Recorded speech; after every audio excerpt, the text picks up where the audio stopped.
It's WFUV and WFUV HD, New York. Listener supported public media from Fordham, the Jesuit University of New York. Right here on 90.7 FM, WFUV.org, and WFUVSports.org. This is One on One, New York's longest running sports call-in show on 90.7 FM, WFUV.org, and WFUVSports.org.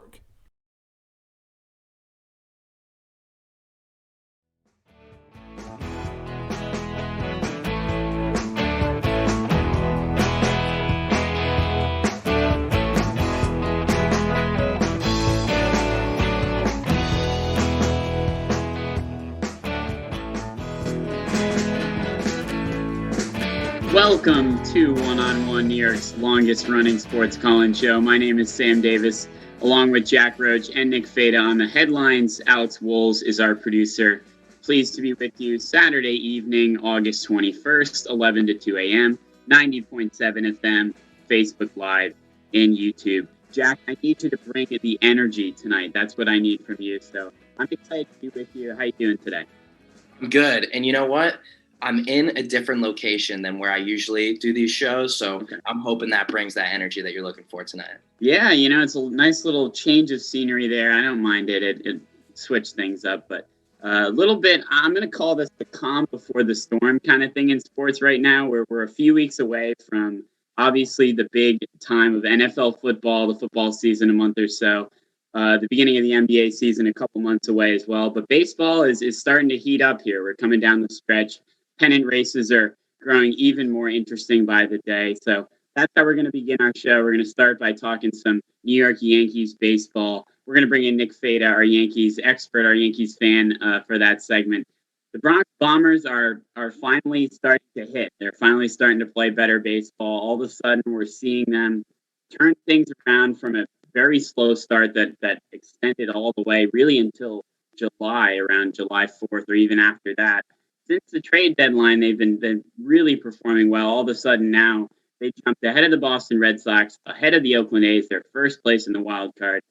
The division is still also within reach for the New York Yankees. They've really found a way to turn things around. And for me, Jack, it feels like that deadline was kind of the turning point for all the success that they've had lately. Absolutely. And it's funny because this is the team that we've been waiting for all year. And I think just them underperforming so much at the beginning of the year makes them right now look so hot. And, they are the hottest team in baseball right now, but this is what everyone's been waiting for, and they finally broken out. I'm not so convinced about, the first place finish in the AL East, but, I do see them keeping that lead over Boston, which breaks my heart a little bit. But, man, they're just looking really good right now. Scary team. Yeah, it breaks my heart as well. Two Red Sox fans and a Yankees fan for that segment. So that should be interesting. Hopefully things don't get too heated there. A lot from Nick today. Yes, for sure. So after that Yankees segment, we're going to have Bill Daughtry on the show, an exciting, awesome interview that we had with him. He spent 45 years in the sports industry. So incredible, just wealth of experience from Bill. And he offered some really great perspective, not only on New York sports, something that he's covered his whole life, but also on his career and everything he's kind of taken away from that. So I don't know about you, Jack, but I really had an incredible time sitting down with Bill and just kind of picking his brain on everywhere he's been and everything he's done in the sports industry. Yeah, and just to your credit, he gave you a lot of props for the interview. I know. You got to check that out. Yeah, you got to check that out because he did give me a little props, for my interviewing skills, which I was very, very happy with. Obviously, that makes Bill even better as a guest to have on the show. But he gave us both props. I think we did a great job together. I can only try to be as good as you, Sam. Oh my goodness, you're really flattering me here. But that's what a good B host does, I guess, right? You gotta make sure we got the chemistry working. I think we do so far today. But Bill Daughtry is going to be our first interview of the show, and then that'll lead us into the midnight hour number 2. We've got Mets talk, and we've been positive. We've been bantering back and forth here, having a good time. And then we have to talk about the New York Mets, who obviously do not make me very happy, as covering the team at the start of this kind of recent stretch of being very bad. The Dodgers and Giants, they played them 13 in a row. They're continuing that stretch. It started about a week ago where they were swept by the Dodgers at Citi Field. Went out on the road. Things did not get much better at all. They're now in third place in the division. The division is starting to slip away. I mean, we're going to get into all of it, so I don't want to, give away too much about everything going on with the New York Mets, from what they could have done at the deadline to, Syndergaard coming back, Lindor and Baez coming back, maybe a little bit of hope, even though that's a terrible word to say to Mets fans right now. Almost, I feel that's almost torture for them to hear. But with these Mets, I mean, just the way they're playing right now, I don't know about you, Jack, but it's as the days go by, I start to get a lot more pessimistic that just this is not really the year for them. And they have to seriously, I think, look to make some changes in the offseason to get better and really take control of the NL East. Yeah, it feels like they're just on the exact opposite course of the Yankees right now. Yeah. Like that deadline, I feel like was so confidence draining for them, just not making that big move that some people were expecting them to make. And it just has not gotten any better since then. Yeah, that's a great point. I mean, the opposite tracks is totally true. That deadline, I think, really makes or breaks a lot of teams. I mean, we've seen it with the Red Sox as well. There's been criticism over the moves they've made, and they've started to, kind of slide a little bit and give up that lead. And the same thing is true with the Mets, who you can say what you want. I mean, this is year one of a plan for Cohen and the ownership and front office. But, I mean, at the same time, there's the other side of it where you have a window right now. The NL East has been underperforming all year. This was a chance for the Mets to really go and get it, even without DeGrom for the last couple months. But I kind of understand both sides, which makes it kind of a tricky situation. But overall, I mean, you can tell right now with the way these players are playing that they're a little disappointed and kind of needed some sort of, I think, jolt offensively. So the offense hasn't been good all year. They kind of needed that kick almost to really get them going. You see the Yankees had it. The Mets haven't had it. And maybe, I don't know, maybe Chris Bryant paired with Javi Baez would have done that. I'm not sure. All we can do really now is play hypothetical, but we'll see. We'll get into all that as well. And then we're going to have Nick Fada back on the show for our NFL headlines. He's going to take us through kind of early training camp impressions. Of course, we got a QB battle in New England, and that's going to be a good perspective from Jack as well, being our Patriots fan here. So, Jack, not giving away any of your points for that segment, of course, but what are you thinking with that QB battle over in New England as we head, I guess, kind of almost the halfway point here in training camp? I think that Bill Belichick values veterans. I think that that's what I'll say for competition, right? I think that it's Cam's job to lose. Oh, wow. So you just came out and said it. We'll get into it more, but I agree with you there. I mean, I'm going to agree with you, but I mean, we'll get into all that. I think the bottom line is that Bill Belichick wants competition. He knows that's going to make both quarterbacks better. So I think that's the bottom line there in New England. And there's other NFL storylines to get into as well. Some fights here at training camp that will break down, of course. Most recently, one that involved throwing punches, which I'm sure we'll have some interesting perspectives on. After that, we have a Ben Lyons interview. We sit down with Ben Lyons, producer, reporter. He's worked for a myriad of places, CBS Los Angeles, ESPN. He's also worked kind of on the entertainment side of things, Good Morning America, E! and Extra. Really just incredible, I would say, perspective, not only on the sports side of things, and he talks a lot about the NBA, of course. He seems to be a big NBA guy and was very passionate about that. But we also got into some interesting ideas about how sports and entertainment in those industries kind of connect. And for me, the most compelling part of the interview was talking about the dentists of NBA players, which, I mean, I know that might sound insane for me to say, but that's part of the interview as well. So we really covered, I guess, the whole broad spectrum with Ben Lyons. Yeah, he was a great guest. Had a lot of fun talking with him. Yeah, we'll jump over into the final hour after that. We've got NBA headlines. Nick is going to be back for that. Nick Fada is all over our show today, and I don't think there's any problem with that. We're going to have 3 hosts for quite a lot of the segments.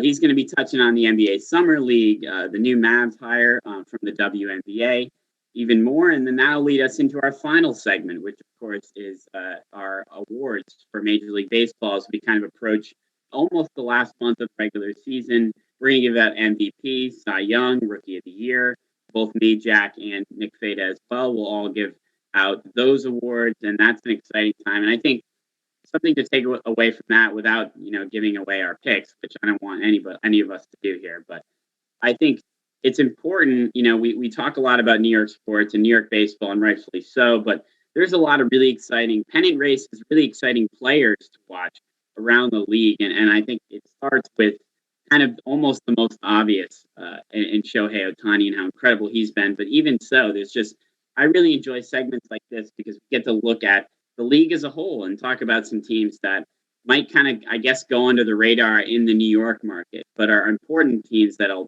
play well in October.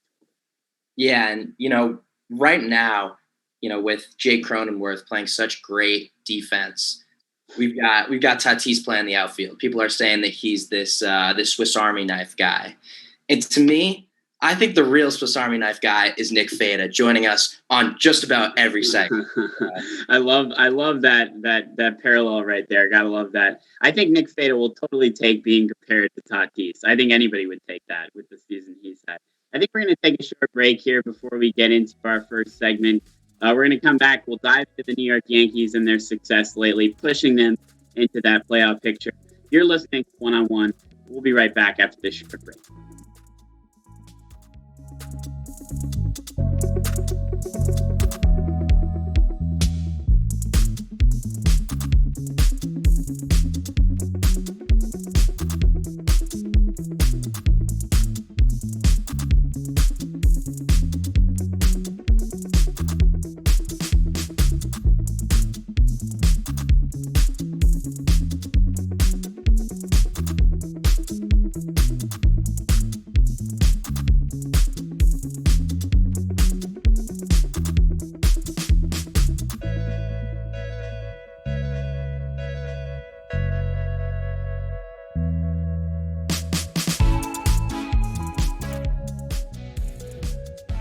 Be sure to follow WFUV Sports on all of our social media platforms.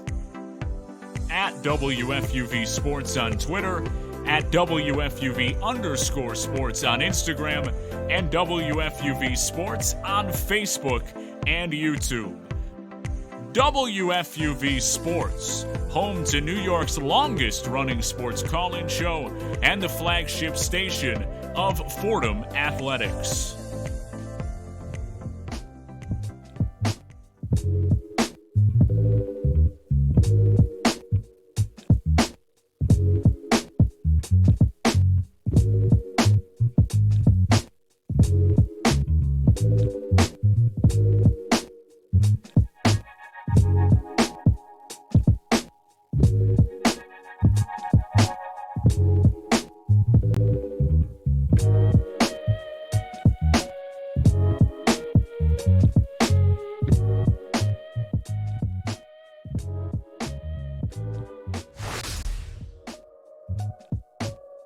Longest running sports call-in show. Sam Davis with Jack Roach and Nick Feta joining us here. The New York Yankees are playing lots of winning baseball lately. 18-4 since the All-Star break as of Friday night. Incredible considering where they came from at one point, 10 games back of the Red Sox. Now they're in front of them in the wild card. I know that pains Jack and myself as well to say, but it's true. They're moving their way up in the divisional standings as well. Nick, I'm going to start with you. Welcome to the show. What's been kind of the key to the Yankees' success as of late, especially since the trade deadline? It's clear to me it's the bats. It's you guys touched on it briefly in the intro, but you don't see, or in the beginning of the season, you did not see the bats come to life in back-to-back games. You'd see one game where they'd score 10 runs, and the next 3 games they'd score a total of 4. As recent as last night and the game before, against Minnesota, they scored 7 runs in a 7-5 win and 10 runs in a 10-2 win. 17 runs in 2 games. I think you sign any team up for that. The bats are just clicking, and they have been for quite a while now. I think it's because just this revamped roster, Rizzo, Gallo, even Andrew Velasquez has been so good for the Yanks with Gleyber Torres out. Gordon Prep along, we got to shout him out there. So it's just a total different dynamic with this team now, and they have more life. And it finally is, I guess, showing and proving that the Yankees are still this force to be reckoned with in this league. there's just a little bit too much inconsistency, though. And, you love to see 17 runs put up in back-to-back games. But, I mean, it's not like they put up crazy numbers in the Red Sox series. What, 5-5-2? So 12 runs in 3 games? That's not great. And don't get me wrong, they've won 8 games in a row. They're a really good team. But to me, I think that the biggest thing has just been that rotation. You look at the last 40 games, their starters have a 2.94 ERA. And the only teams that are better than that are the Brewers and the Dodgers. And, Milwaukee's got 3 guys that are Cy Young candidates. So I think that the Bats, they have their days. And there are games when they look like the best offense in the league. But there's just a little bit too much inconsistency at times. And to me, that rotation has really picked up the slack when they're struggling. Well, inconsistency has been kind of the issue all year for the Yankees. They've been able to manage it kind of through the pitching, like you kind of mentioned, Jack. The pitching has been good all year, and that's been incredible considering going into the season, that was like the big worry. That was the concern because Tyone and Kluber weren't enough, and a lot of people, including myself, came out and said those moves weren't going to be enough, and this starting pitching was not going to be good enough. And they've proven me wrong. They've proven lots of people wrong, and especially Tyone and how well he's pitched. In addition to, of course, Garrett Cole and Montgomery, kind of, I guess, more steady, although Cole has been inconsistent as well. But Nestor Cortez is a guy you got to highlight. I mean, we talked about it in pre-production before the show. He's been incredible. We talked about it in the subway. I don't know if we'd even recognize any of us would even recognize him, maybe with the mustache, but he's been incredible for this New York Yankees starting pitching, and that's been really awesome, especially with the uncertainty of Severino right now. He's going to get another doctor's appointment. Not really sure what his health is going to be like. That's a big deal. I mean, Kluber may be back, but you're not sure what you're going to get from him. So to have guys like Nestor Cortez, to have Tyone really step up and kind of almost be the leaders of this rotation right now outside of Garrett Cole, I mean, that's really incredible, and that's what really has kept the Yankees afloat early in the year before the deadline, and then now after the deadline. And that's the way I kind of separate this Yankees team, although they did start to win games a little bit more consistently just before the deadline. But when they made those moves, I mean, we've talked about it before, but I think it cannot be stressed enough, because when you make moves like that, it really shows the front office is putting trust, not just in the team to make the playoffs, but in the players that have struggled all year, or guys that haven't been consistent all year. The lineup itself that hasn't been consistent. Brian Cashman, when he goes out and gets Joey Gallo and Anthony Rizzo, shows the lineup, shows Aaron Judge, DJ LeMahieu, shows proven hitters in the lineup, Giancarlo Stanton, same thing, that have had up and downs all year. It shows them that this team is built for October. This team still has eyes on the playoffs, no matter how bad they had played. And that just completely flipped the switch, I think, in this Yankees lineup. And yes, they are still inconsistent, but when you have the pitching staff producing as well as they are, they've kept up even when the Yankees offense has been horrible. So the fact that they are at least having breakout games now, I think, definitely helps in terms of being, I guess, confident in this team going forward. Nick, I don't know how confident you are in them going forward and looking ahead to the playoffs, but I think just the energy surrounding this team is just so different right now. Yeah, I think the confidence is at the highest point it's been, since the season even got underway. I didn't think the Yanks were going to make the playoffs at the All-Star break. I was really concerned. You looked at the Red Sox, who were just so hot. The Rays have been so good, and they bother me too, but that's a different story. Yeah, they just find a way to beat up on the Yankees. Exactly. They've given the Yanks trouble for the past few years now. But you looked at the American League, and two of the top, I think, three or four teams at the All-Star break were the Rays and Red Sox. And there we were sitting at third and sometimes hovering to fourth when the Blue Jays would play well. So it was definitely concerning. But now seeing what the Yankees have been able to put together and seeing the collapse of Boston, sorry for you guys, but collapse, come on. Well, it is, Jack. I hate to say I think it is. I think it is. You had a 10 game lead on us, and it's not over, though. I will say that. It is There's August a long, 20, there's a long way to play. 21st. That's my only concern, Yes. and that's what I'll get into, because you look, yes, the Yankees have grasp of the first spot in the AL wild card. Is it by 5 games? No. It's barely by a game and a half. And Oakland is a spectacular team. I think they are better than Boston. Again, you guys can argue that after, but I think Oakland is a big concern because they've just played. They started out I think 1-7. I heard Susan Waldman say when I was listening to a game once on the radio, and they've just picked it up the whole season. They haven't really slowed down or had a slump. So I think those guys can really cause trouble, and I don't think the Yanks are kind of out of the clear of them yet. But there are still 2 spots, and we got to make sure that I don't know. The Sox are still fended off in a way where the Yankees can keep that spot, because it's not like the Yankees caught up those 10 games, but it's not like they're up 10 games now. It's still very close, so it's not at a grasp. So that's my only concern. The Yankees are there; they're playing the hottest baseball in the league, but you have to keep it up if you're the Yankees, because you're not that far ahead yet where you can say, okay, we can relax now. Take the foot off the gas. You just got to go 100% till the end of the season, because you have no idea what these other teams are going to do. I totally agree. And I'm so curious to see what they do when, you've got Rizzo and Voit every day, because it seems like them trading for Rizzo really motivated Voit. You saw him in the interview saying he wants to be an everyday guy. He thinks he's earned that. And I don't think he's wrong, but when you've got Anthony Rizzo on that roster, definitely a better glove at first base. I think it's going to be really interesting to see how they manage both of those guys. And also, I hate to break it to you Yankees fans, but Luis Gil is going to give up a run at some point. He's been spectacular. He's been spectacular. But, I'm curious to see how he keeps it up going forward. He's been really good, but only 23 years old, the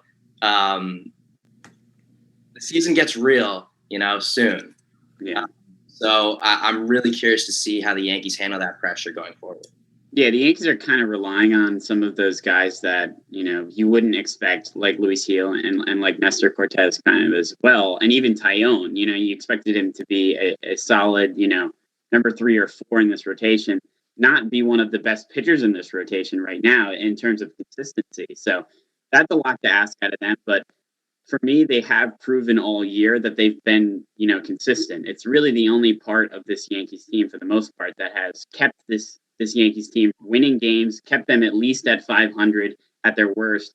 And then now it's really carrying them and allowing them to win games, even when the offense doesn't go out and break out and have a good game. But what worries me too, I guess, should worry Yankees fans, I think, is the bullpen. I mean, at times when Chapman is gone and you're dying to have Aroldis Chapman back, but Chapman has been inconsistent as well this year. So that kind of shows me that the bullpen is thin, and you don't really have an answer in the 9th inning. Even when it is Chapman, he has had occasionally, we have seen him blow games. We have seen him some heartbreaking losses for the Yankees at the hands of Aroldis Chapman. So that's a concern. When he's not pitching, he has to pitch in the 9th, because you saw what happened when they put Zach Britton in the 9th inning, and he obviously gave up the ball and doesn't want to pitch in that spot anymore.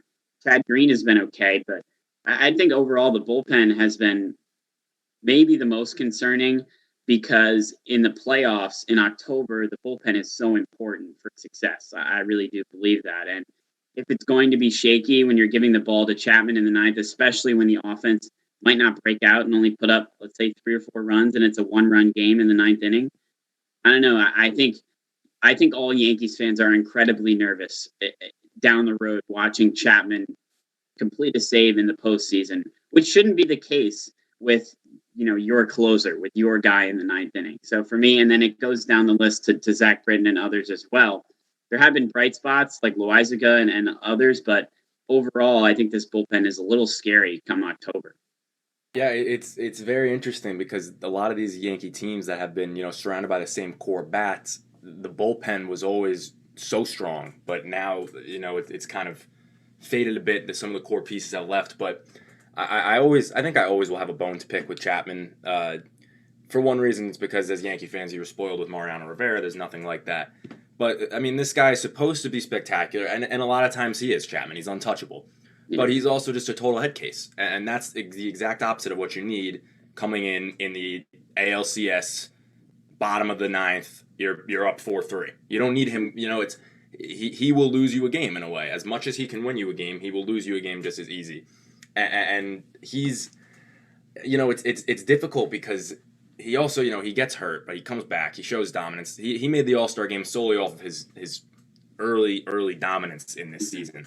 And then I believe he gave up 9 runs total through his next 3 appearances after that. So it's inconsistency with him too. And I almost worry more about Chapman in the bullpen than any of the rest of the guys, because Chapman is the go-to guy in the 9th. It's the closer. You have other guys that can step up, like you said, Zach Britton. He clearly didn't get the job done. But you have other guys that can come in, fill roles. You have a lot of bullpen guys who hopefully one guy comes in and gets the job done. If it doesn't, it's on to the next. But Chapman is that guy who I do think, if I had to pick a biggest concern, it might be him in the playoffs. You can look back to the Rays. You can look back to the Astros.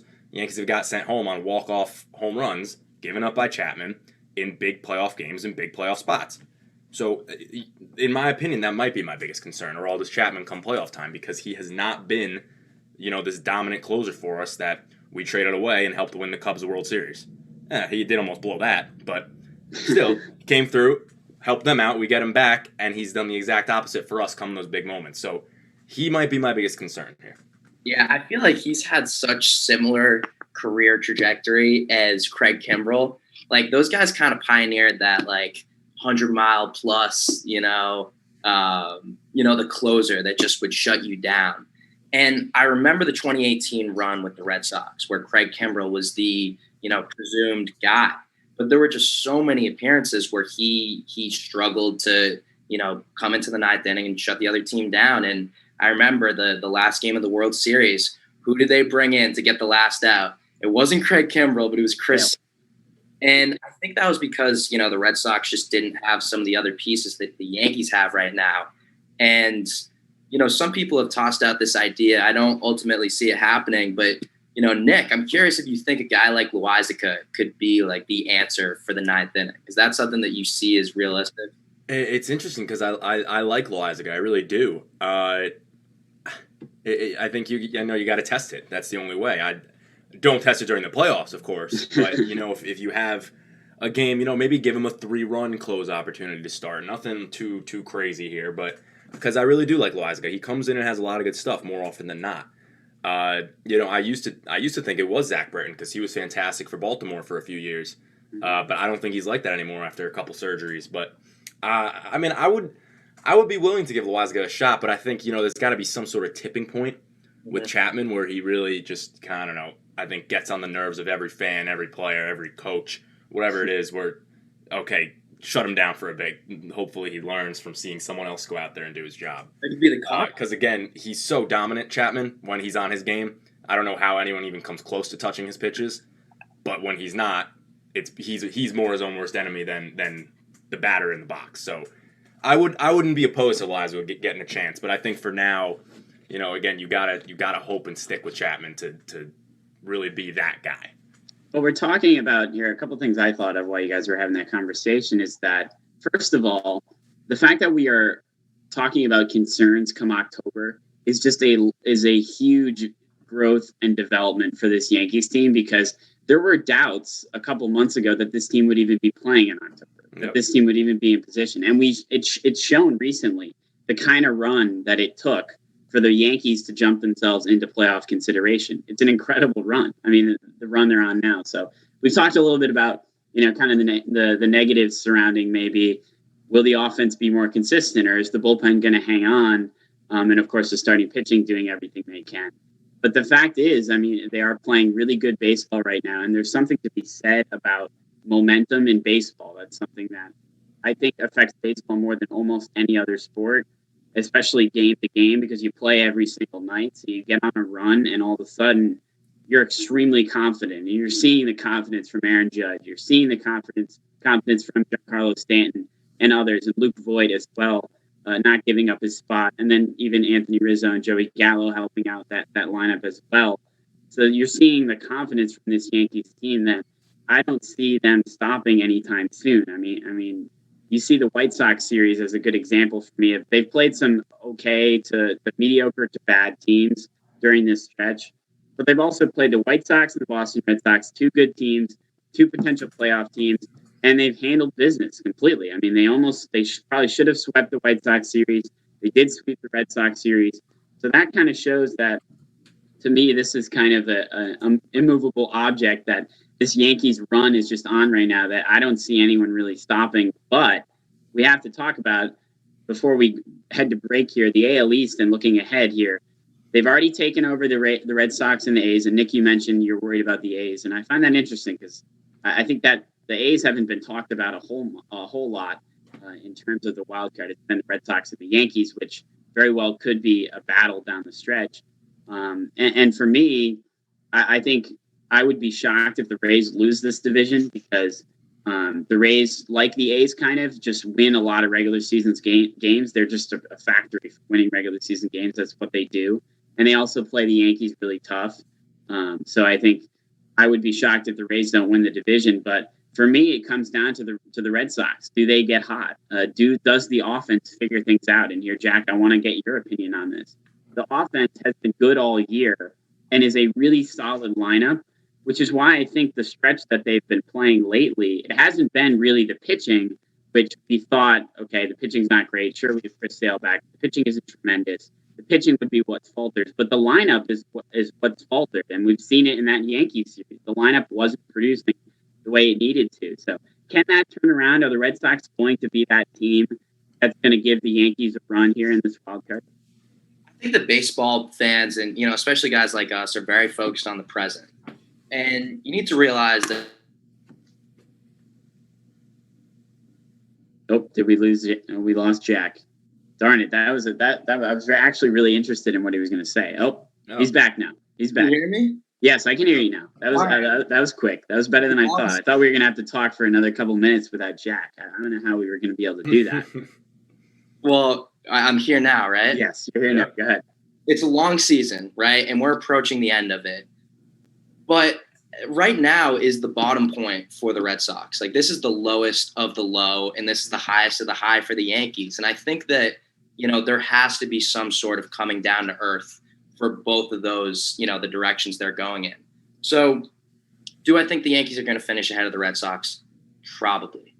But that's the expectation. Like, they're the better team. They came into the season as the better team. And I do expect the Red Sox to, get hot. And I think that we're going to see a wild card game against the two.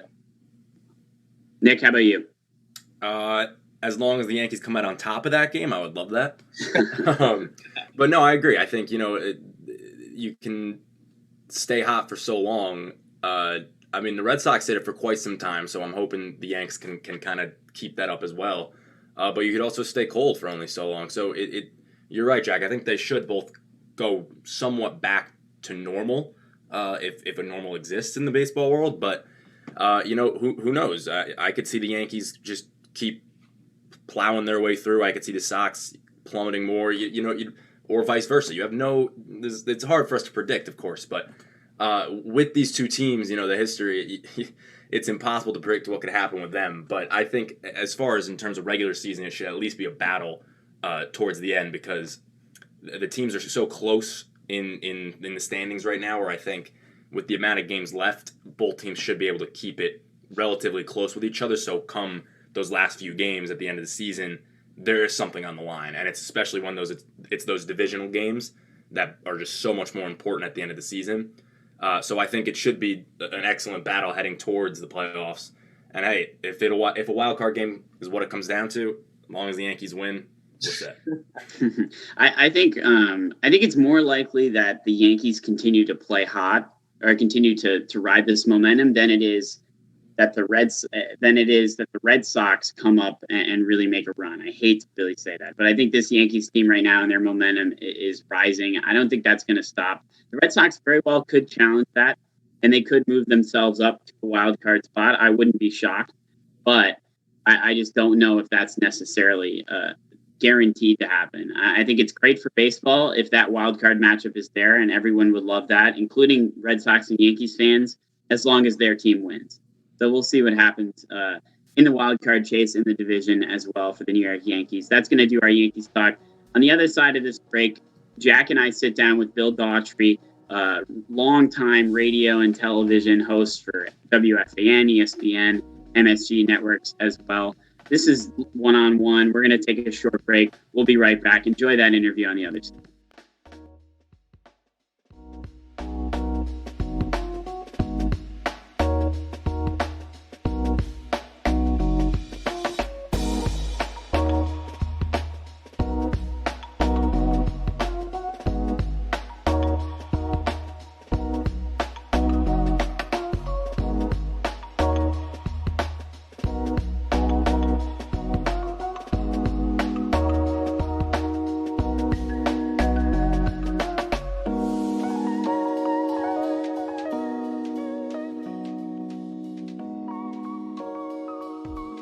One on One has a brand new YouTube channel. Subscribe to WFUV Sports to catch our simulcast Saturday nights and get notifications so you never miss another show.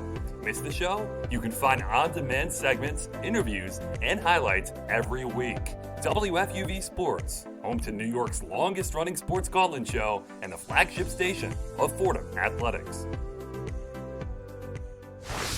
One on One, New York's longest running sports call-in show. I'm Sam Davis here with Jack Roach. Pleasure to welcome to the show Bill Daughtry, former radio host for WCBS 880, WFAN, ESPN, WBGO 88.3. I could just keep going on and on. MSG Network as well. 45 years covering sports in New York. It's great to sit down with someone with so much experience in this industry. Bill, thank you for being here. How are you doing today? Sam, I'm doing great. Thanks for having me. No problem. And we're going to jump into some New York baseball. I'm curious to get your opinion. I mean, obviously, you've covered the game of baseball for a long time, and you're watching the New York Yankees right now, who had a very difficult start to the season. They were up and down and certainly underperformed. Now they're starting to kick it into gear. They have momentum. What do you think is the reasoning behind their recent success lately? And do you see the division in the AL East? Do you think the Yankees can still go out and win that division? I'm not sure about winning the division. I think a major victory for this Yankee team would just be to get that wild card spot, play game 163, and let it fall where it's going to fall. They're playing Boston right now. I didn't realize the game had started already. Yeah, double header. I just beamed it up as scoreless there. It's early in the game, but the issue I have with the Yankees is for all the changes that they've attempted to make. And Rizzo and Gallo are very good. They're good gets for those guys because the Yankees are classically left-handed hitting power team in Yankee Stadium and all of that. And they've been predominantly right-handed for the past 5 or so years. And that's kind of cost them offensively. That they have this all or nothing philosophy, as most of baseball does now. It's either a strikeout, a walk, or a home run. Nobody plays situational ball anymore. And the teams that do are the teams that are beginning to emerge. Tampa Bay has done it for the past couple of 3 years on a low budget team, but they play situational baseball. Their pitching situation is a bit tenuous. They're 21st century pitching where it's churn and burn for as long as you can, and then we'll go to the bullpen. Boston, they're a little bit more of a situational hitting team. Over in the National League, you see what the Giants are doing.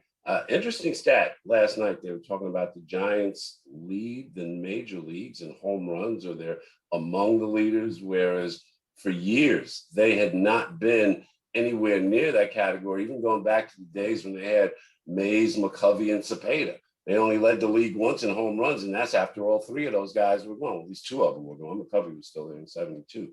But to me, the game is still about situational hitting. And then it's pitching and defense. And in all 3 of those areas, to me, when you start talking about teams contending for the championship, not for the playoffs, but for the championship, the Yankees, to me, they don't have enough right now to do what needs to be done when the calendar flips to October.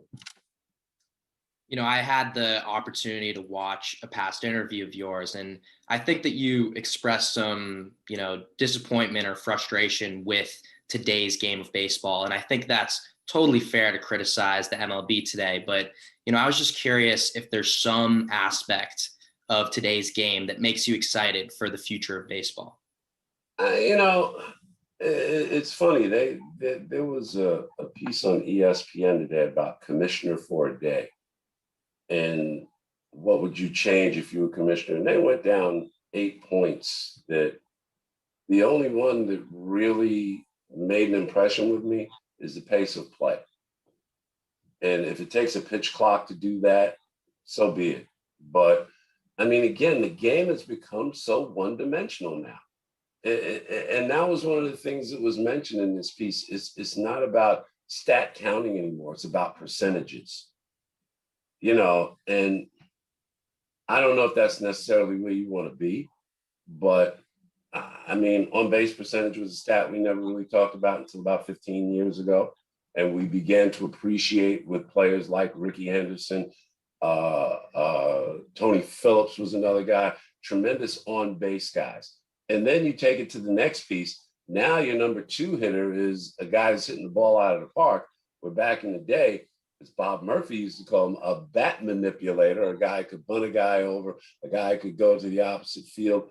That's the stuff that excites me about baseball, and that's the stuff we don't see enough anymore. You think about stolen bases. Who led the majors in stolen bases last year? How many did they have?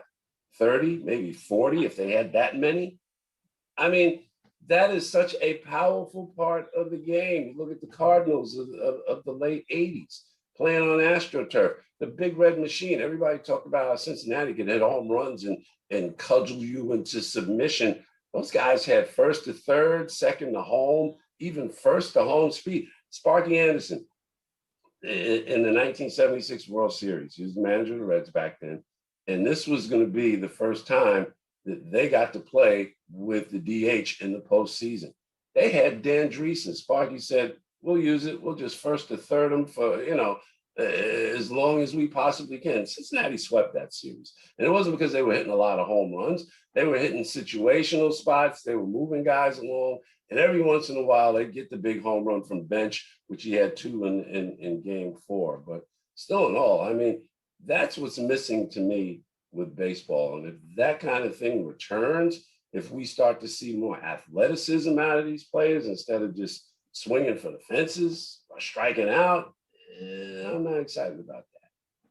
You mentioned executing, and I think that's a good segue, especially with runners in scoring position. The New York Mets right now haven't been doing very much of that at all. They've been struggling greatly and sliding, and now all of a sudden they're in third place out of the division at the moment. What are your thoughts on what is the reasoning behind that? What are your thoughts on the Mets right now? And do you think they still have a chance to kind of get back in that division? Because the lead is still short, even though they've been sliding now for what's been over a week at this point. The Mets have relied on pitching, and rightly so. The last time they were a factor in this league, 2015, 2016. 2015, they were in the World Series. Why? Because they had pitching, they had defense. They had one big bat. Cespedes was the guy who made things happen. They were still trying to work in that frame. And then Syndergaard gets hurt last year. Stroman opts out. Now this year, their main guy is, Jacob deGrom is having all kinds of problems. He's suddenly turned into Steven Matz in terms of staying healthy. So that's their big problem. And the thing that was really interesting about them was their pitching was playing better than their defense. They really didn't have a good defensive team, but now they're a lot better defensively, up the middle. I've never been big on Brandon Nimmo as a center fielder, but he's shown that he's a serviceable major league center fielder, and he gives you enough on offense to hold down that position. Now they have Gold Glove guys when they're healthy. It's short and second.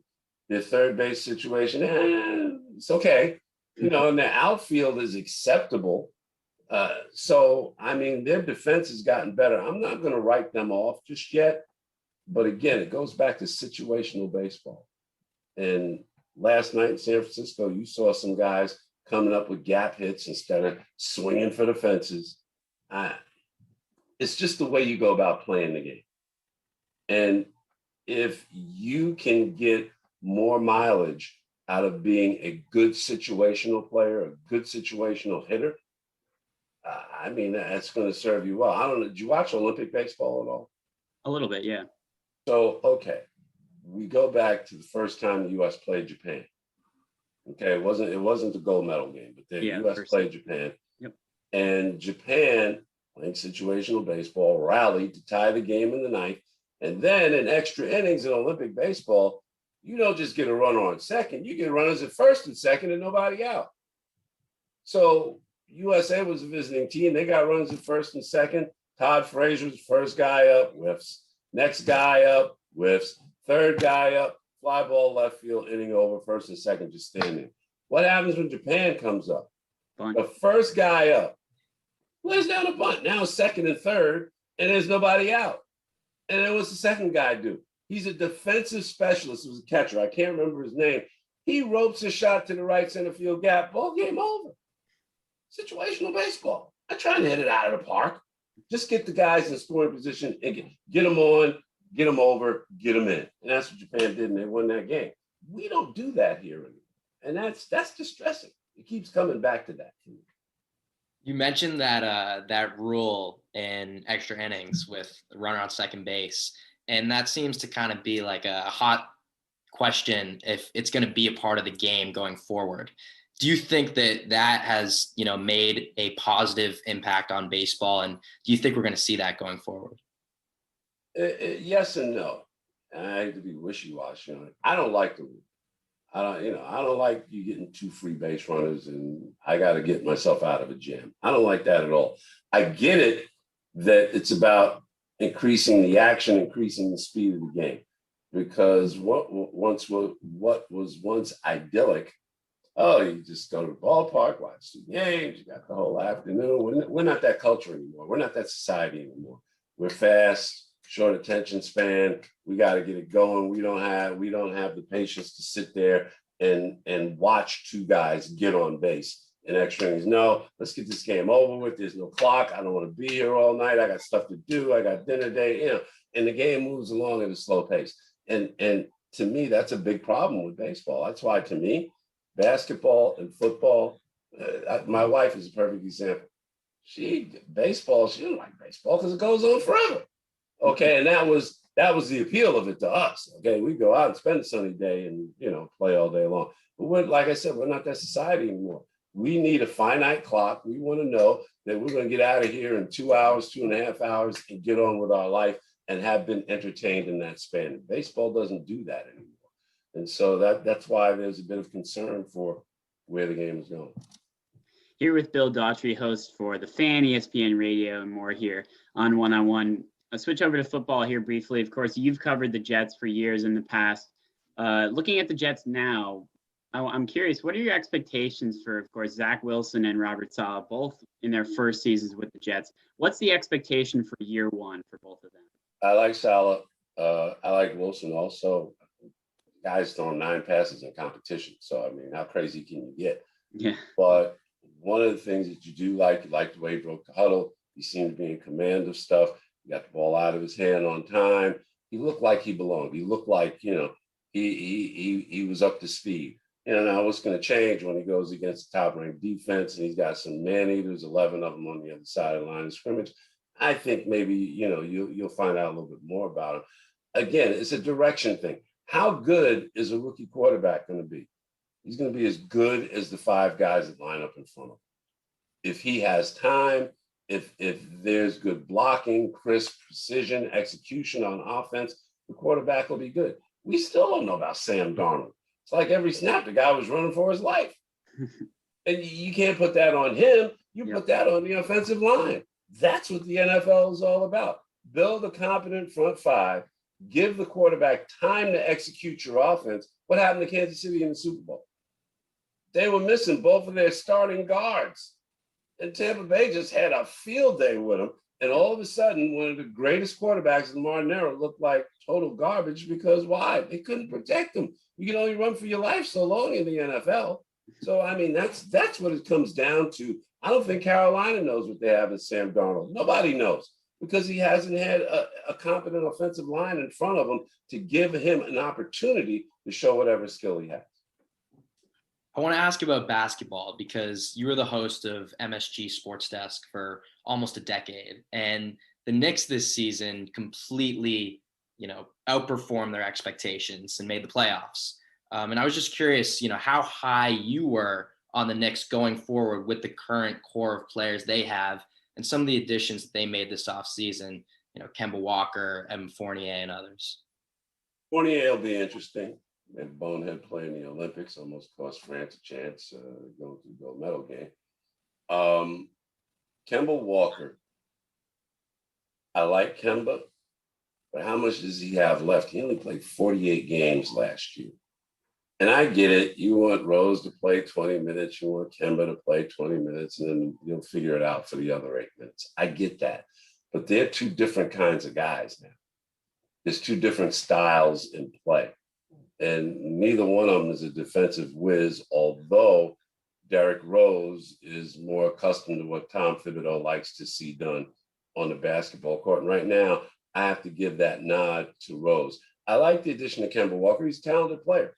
But again, how much is he going to be available? If he's available to the Knicks for 48 games, it's going to be a problem.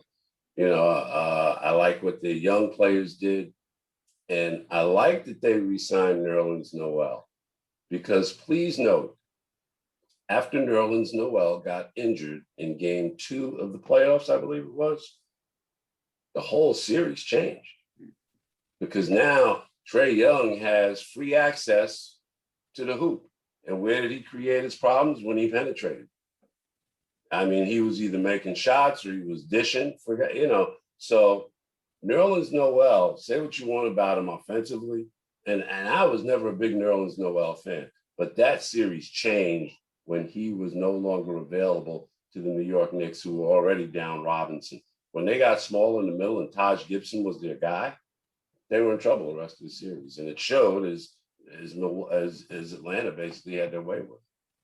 Speaking with Bill Daughtry, just an absolute wealth of experience, and we have to get into Love the reset, Sam. I love the reset. You like it? Okay, good. I mean, there's so many, when I do this with people, they just drone on and on and on and on. You gotta break it for a minute there. You know what I'm saying? You guys are on the right path. I appreciate that, Bill. Well, we have to get into all the experience you have, and I want to start here. Jack mentioned the Knicks, and I want to start with your time at MSG Network. Of course, you went from the radio, you went from WCBS and the Fan, jumping to television. So, can you explain what that process was like? Was that a little difficult for you? And then also, of course, with your time at MSG Network, you saw a Knicks team go to the NBA Finals, and just explaining that experience as well. So, what was that time like for you at MSG Network? So. Yeah, I'll take you back a little farther. I was at WFAN. Mm-hmm. I was pretty happy there. I didn't have any disagreements with anybody there, and I was all set to sign another contract. And they took their time getting that contract to me. And once they got it to me, my agent calls me and says, "You get that contract?" I said, "Yeah." He said, "Don't sign it." I said, "What's up?" He says, "You might be doing something else. Don't sign that contract." So I didn't sign it. And lo and behold, a couple of days later, here comes Mike McCarthy from MSG, and he wants me to make the jump to TV. And it's like, cool, I can do that. I got to meet Mike and to know Mike, who is now at Marquee Sports in Chicago, doing a great job there. Mike McCarthy was a guy, his father, first of all, the great Johnny McCarthy, was groundskeeper for the New York Mets polo grounds in the early days of Shea Stadium.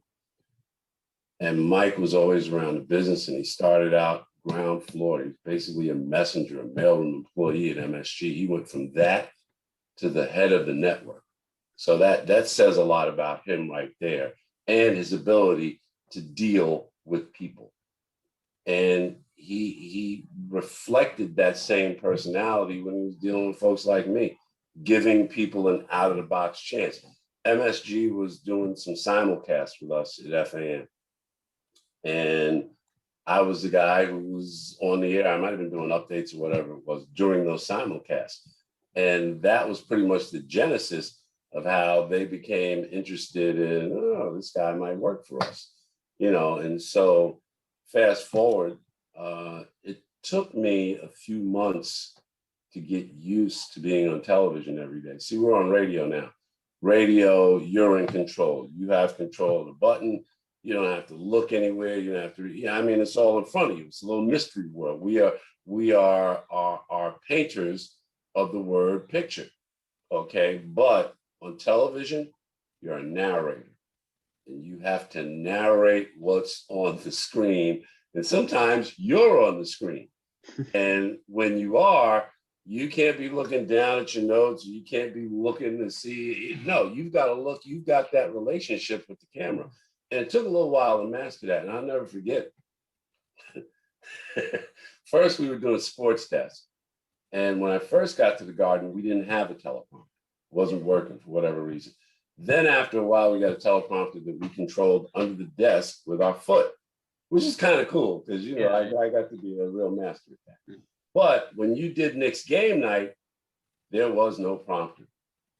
It's just you and a camera person looking into that camera, looking into space, and you've got a rundown and whatever notes in your hand.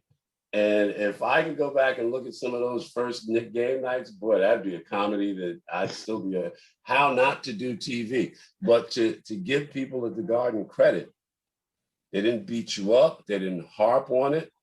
They didn't emphasize your negatives. We had some great producers and great directors. Howie Singer at the top of the list. Howie's a good dude, man. And he got me through some stuff early. And then all of a sudden, the light just goes on. The light just goes on. I mean, when you're sitting at a desk in the studio, piece of cake, okay? Because like I said, you got that prompter.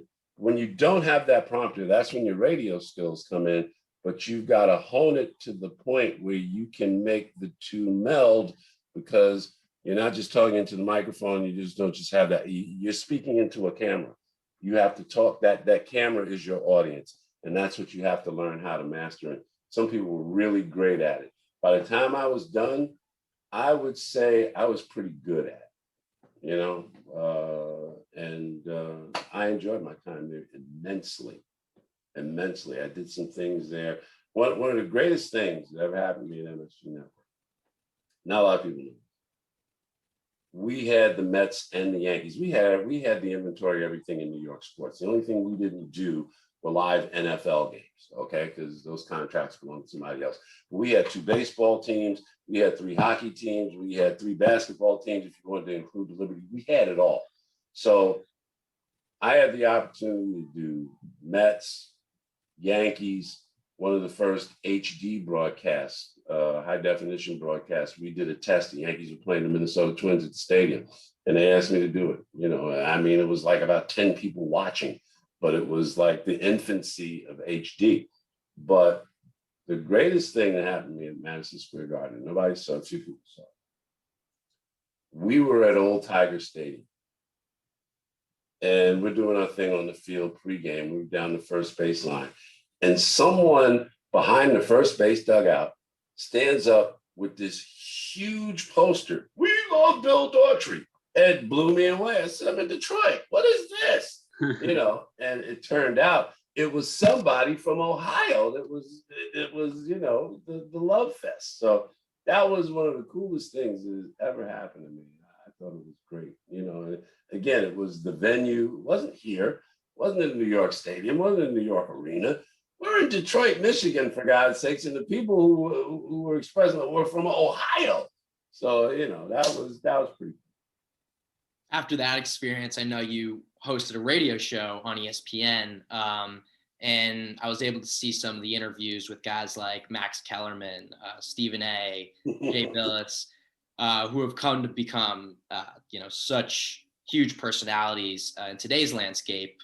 Is there any one of those interviews that really stands out to you now that you really appreciate doing? The best interview I ever did, Sweeney Murdy, who is now doing Yankees coverage for the Fan and does a little bit for SNY on occasion. Sweeney used to be my producer at WFAN, and we had some great moments. And the interview that I talk about often was with Steve Carlton. Now, backstory here. Steve Carlton, when he was a pitcher in the major leagues, when he was on the route to the Hall of Fame, when he was a Cy Young Award winner, he was in 27 games for a Philadelphia team that won 50-something games. Steve Carlton did not talk to the media. He didn't, no matter how great his accomplishments were, no matter how wonderful his game was, he did not talk to the media. He used to have a sign on his locker stall that said, "Policy is policy." He didn't do it. And Tim McCarver was kind of his mouthpiece, and you could go to other players, but you could not go to Steve Carlton to get a direct quote on anything that happened in the game. So here we are, fast forward. Steve Carlton's been elected to the Hall of Fame. And I come into work that day, and Sweeney says, "We got Steve Carlton for an interview."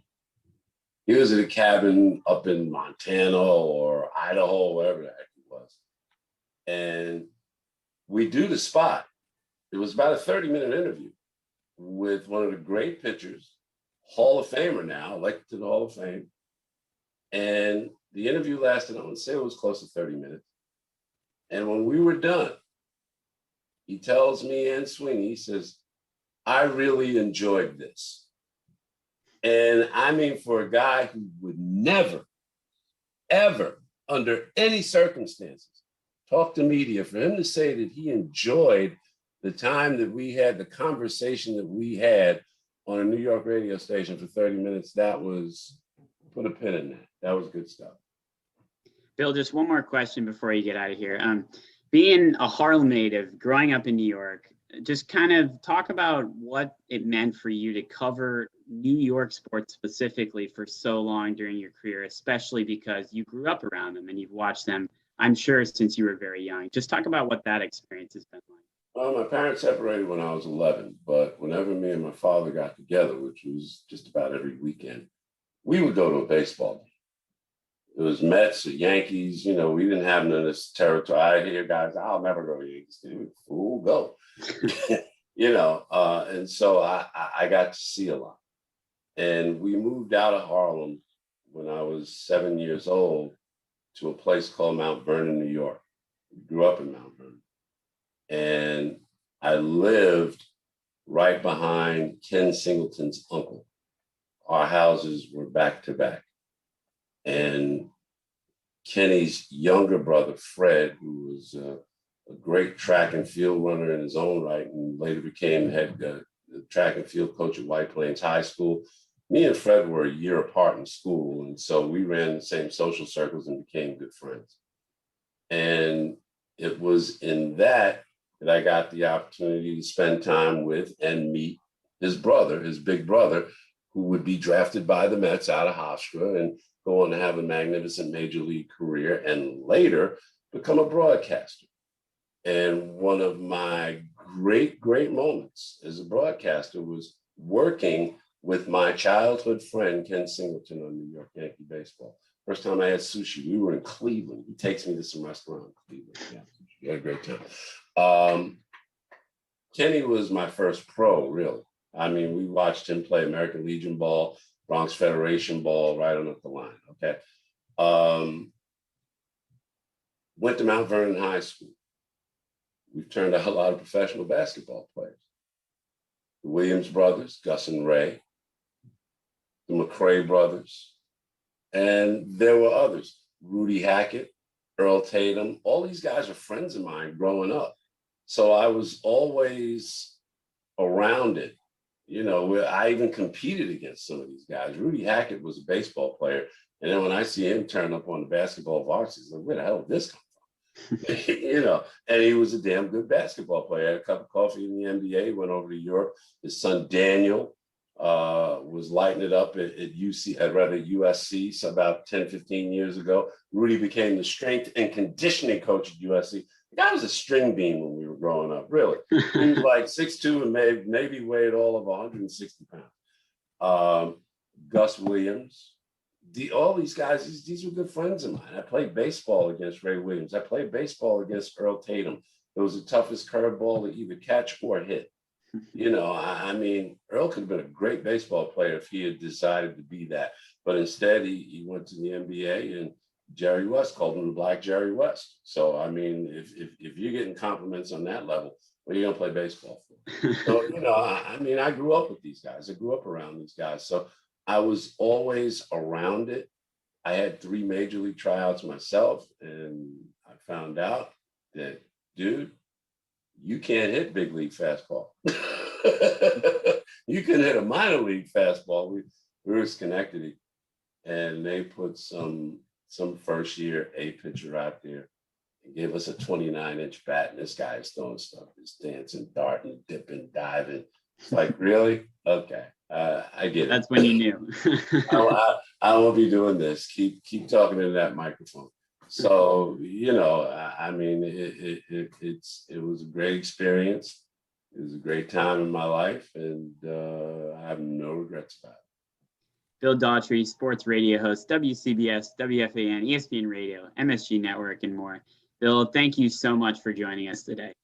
And Jack, you guys were great, and keep doing those rejoins, and you'll go far in this business. Thanks for the time. Will do. Thanks so much. We're going to be right back on 101, New York's longest running sports call-in show. Stick around.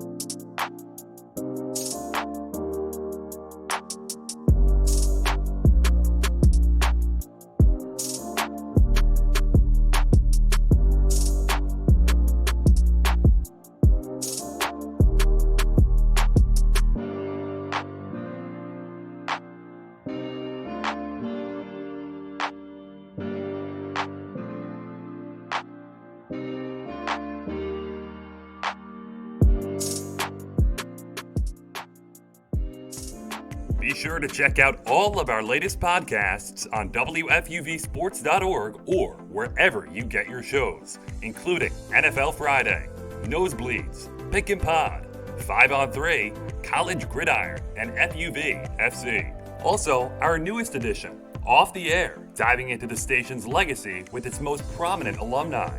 WFUV Sports, home to New York's longest running sports call-in show and the flagship station of Fordham Athletics. It's WFUV and WFUV HD, New York. Listener-supported public media from Fordham, the Jesuit University of New York. Right here on 90.7 FM, WFUV.org, and WFUVSports.org. This is One on One, New York's longest running sports call-in show on 90.7 FM, WFUV.org, and WFUVSports.org.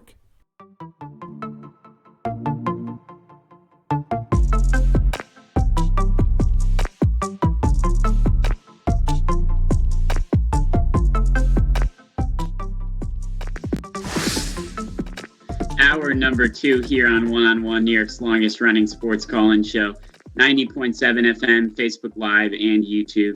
My name is Sam Davis here with Jack Roach.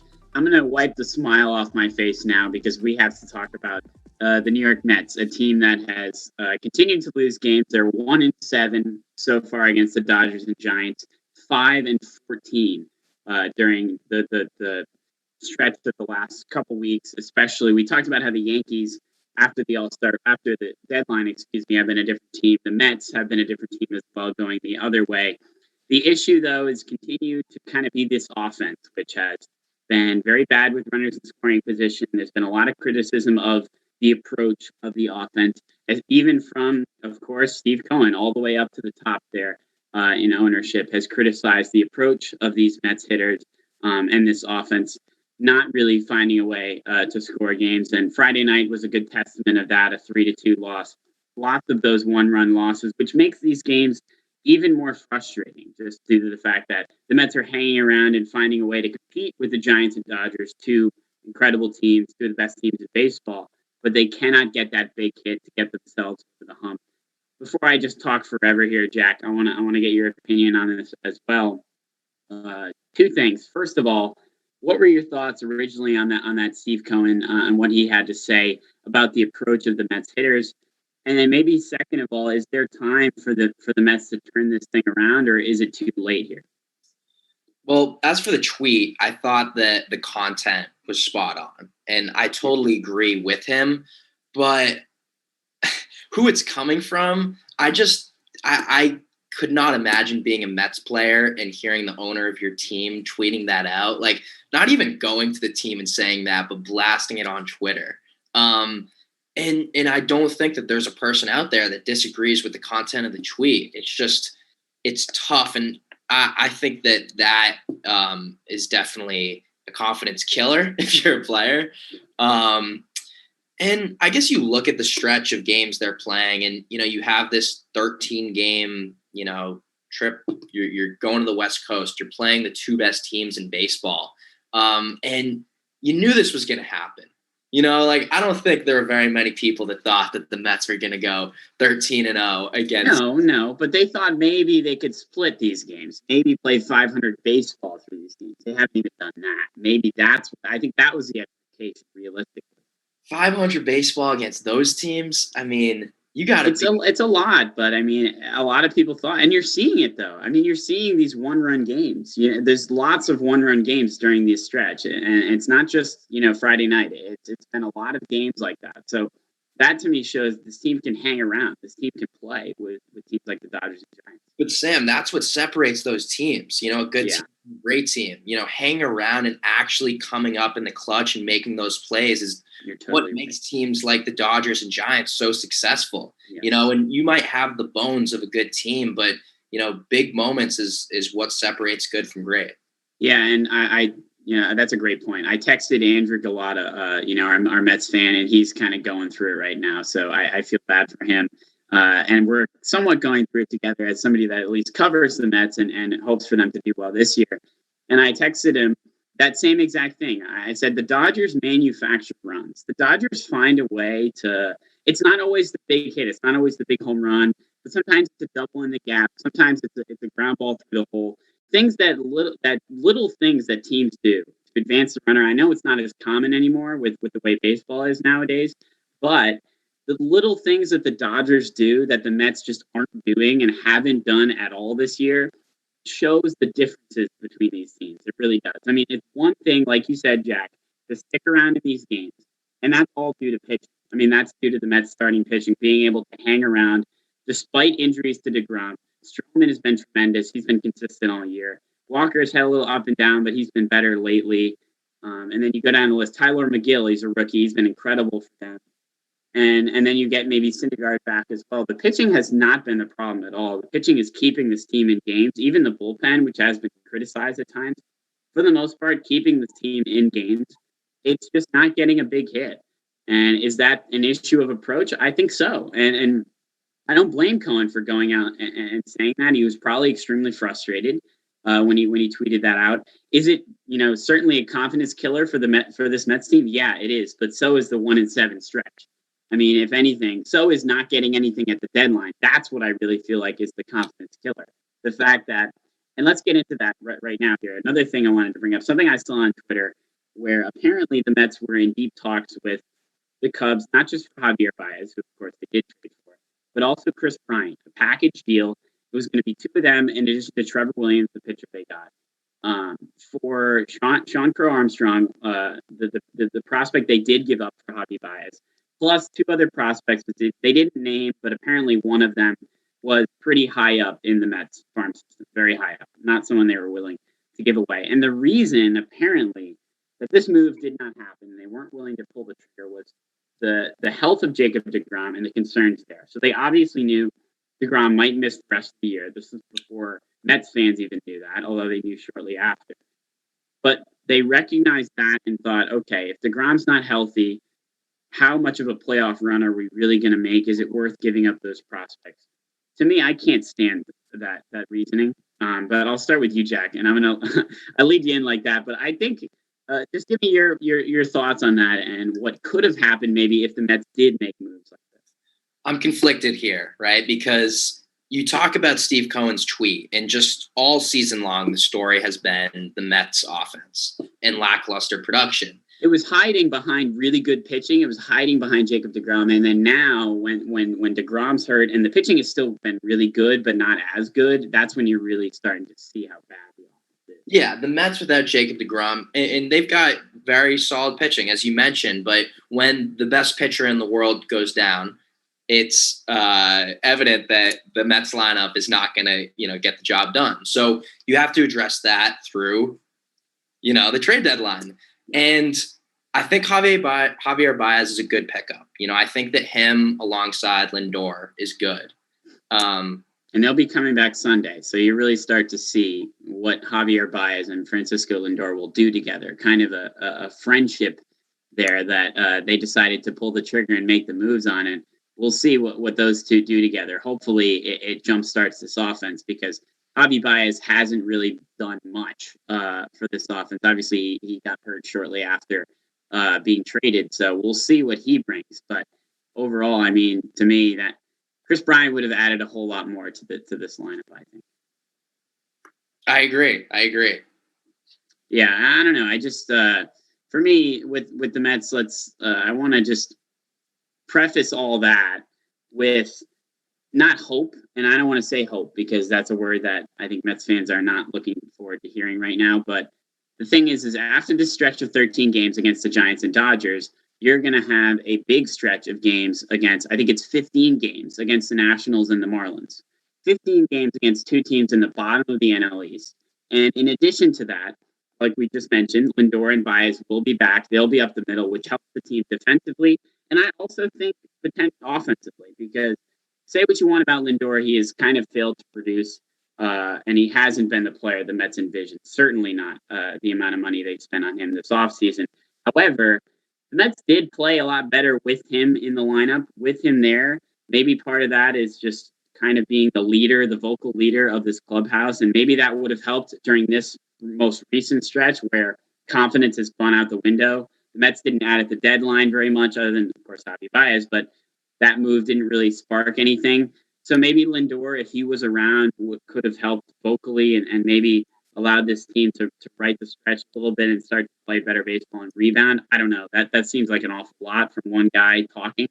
But maybe Lindor coming back helps a little bit. Syndergaard is coming back to start September. That could be a big move. Originally, it was going to be he goes to the bullpen, which would have been incredible. Now he might have to start. He might have to start games, but maybe move to the bullpen down the stretch. I don't really know what's the deal with Syndergaard and when he'll be back. But all those things combined with the Nats and the Marlins coming up, this division is not out of reach yet. It's getting there. The Braves are playing better baseball, but I don't know if anyone's truly going to run away with it. And I think the Mets really can gain a ton of ground back if they choose. I mean, if the offense has a couple big hits, if the offense decides that it's time to wake up and turn things around, they've been promising it for months. Is it going to happen? I don't know. But the thing is that what you're seeing right now, and we talked about how they're hanging around with the Giants and Dodgers, that shows me that they're a good team. They still can be a good team, but the flaw is very obvious, and it's the offense and it's the approach, and it's getting a big hit. If that changes, if they find a way to maybe get on a little run when they play these poor quality teams, especially after playing some great teams, maybe they find themselves back in the division. But Jack, I really don't know if they can truly get there. It seems like as the days go on, it seems a lot less likely that the Mets find a way back. Well, the Braves are going through that, they're approaching that same sort of stretch that the Mets have against the Giants and the Dodgers right now. Yes. So that's obviously an issue for the Braves and maybe something to look forward to as Mets fans. But I've really got my eyes set on the Phillies right now because they've got all their games done against Dodgers and Giants. And a guy that I wanted to ask you about a little earlier, but I held back, was Zach Wheeler, because it seems like he's got a real shot at winning the Cy Young. And, we'll talk about that more later, but how much does that pain you as a Mets fan to see him just crushing it as, a real division rival right now? Yeah. I think I haven't been around when that happened and what happened with Zach Wheeler occurred. So I'm within the scene of the Mets, so I understand the pain. I don't truly feel the pain because I wasn't a Mets fan at that time. Obviously, I'm just kind of rooting for them now, and my heart will always be with the Boston Red Sox, but that's another story for another time. But right now, I see a move like that, and I'm thinking, that's really frustrating, especially because you could see him. Imagine him paired with Jacob deGrom. I mean, that's what everyone always says. deGrom's hurt right now, but having Wheeler at the top of the rotation certainly changes everything, I think, for where the Mets are right now, and that's frustrating. But I think the pitching has been something that it's been pretty good. I mean, I hate to say it, and I will say this too with the NL East. I would be more worried about the Braves with the baseball that they're playing lately. I know the Phillies' schedule might be easier, but the Phillies got swept by the Diamondbacks very recently. And that's a terrible series to lose. So, and you never really know with baseball. You don't know what to expect. So the Diamondbacks are a terrible team, and they found a way to sweep the Phillies, a team that's fighting for a division. So I think that's why the Braves worry me a little bit, because they're getting hot. They're playing really good baseball. And it almost just seems like they're really rallying around. You see this occasionally with teams that are decimated by injury. You saw it with the Mets earlier this year. They were the replacements. They had all those injuries, and they rallied around them, and they got the big hits. And now with the starters in the lineup, they're not getting those big hits. So that's very frustrating. But with the Braves, you're seeing kind of a similar idea. They lost Acuna. They lost Soroka. They've lost, Ozuna as well. They've lost so many really prominent starters to this team, guys that are important for a playoff run, and they're still finding a way to get it done. Guys are stepping up. Austin Riley has had an incredible year. He's stepping up and playing better baseball. And yes, the Braves do have a tough stretch ahead where, maybe things will change. But right now, the difference is the Braves are confident. The Braves are hitting well offensively. And for me, that leads me to believe they can survive they can play 500 baseball against, the Dodgers and Giants instead of the Mets, who go out and just lose, it seems like, every single night. Because the Braves are more confident and they're playing better baseball right now. They also made moves at the deadline, which, Jack, I want to get your thoughts on that too. Because do you think giving up those, I know that the playoff picture in the National League is crowded right now. But do you think the Mets did the right thing at the deadline, getting Javi Baez, keeping the prospects instead of really going all in? I do. And here's why, okay? Because there's a huge difference between return for Jock Peterson and Chris Bryant, okay? Oh, yeah. Chris Bryant was the guy, and the Giants gave up a very high-ranked prospect to get him. So if you're the Mets, maybe you pick up a bat, right? And they tried to do that with Baez. Maybe you try and get someone else to help you in the outfield. But if you're giving up a high-level prospect for a one-year rental, knowing that the best pitcher on the planet isn't coming back, that just doesn't make sense to me. And you need that spark, and that's exactly what the Braves have gotten in Jock Peterson. But, they didn't give up the house for Jock Peterson, and it's just naturally worked out. Yeah, I don't know. Obviously you're not going to give up as much for a guy like Jock Peterson or even Jorge Soler, another guy the Braves got, another really good piece for them. But moves like that were available, and the Mets could go and get those guys. And I know they're not the same as Chris Bryant. They're not the same as Javi Baez. They don't have that spark, or even like Anthony Rizzo and Joey Gallo. They don't have that, wow, the Yankees, or wow, the Giants, for example, with Bryant. They went out and got a really big piece. They're for real. That's just kind of what we as the media see these moves as. Little moves you're seeing, Soler and Jock Peterson and others, that helps the clubhouse really believe, okay, we can still go out and get this. The division was up for grabs, and the Braves made those little moves and found a way to go out and get it. The Mets didn't have to target Chris Bryant, although I think that would have worked a lot better just because he's more consistent offensively, and that helps with this Mets team and this Mets offense that has been inconsistent all year. And I would have liked the Chris Bryant move more than I would have liked the Javi Baez move. But sure, that would have taken a lot of prospects. Maybe, Cohen didn't want to do that early on in this plan here that he has to get the Mets a World Series. This is year one. And they're already, I think people thought the Braves were going to win this division. They're proving themselves now as that team.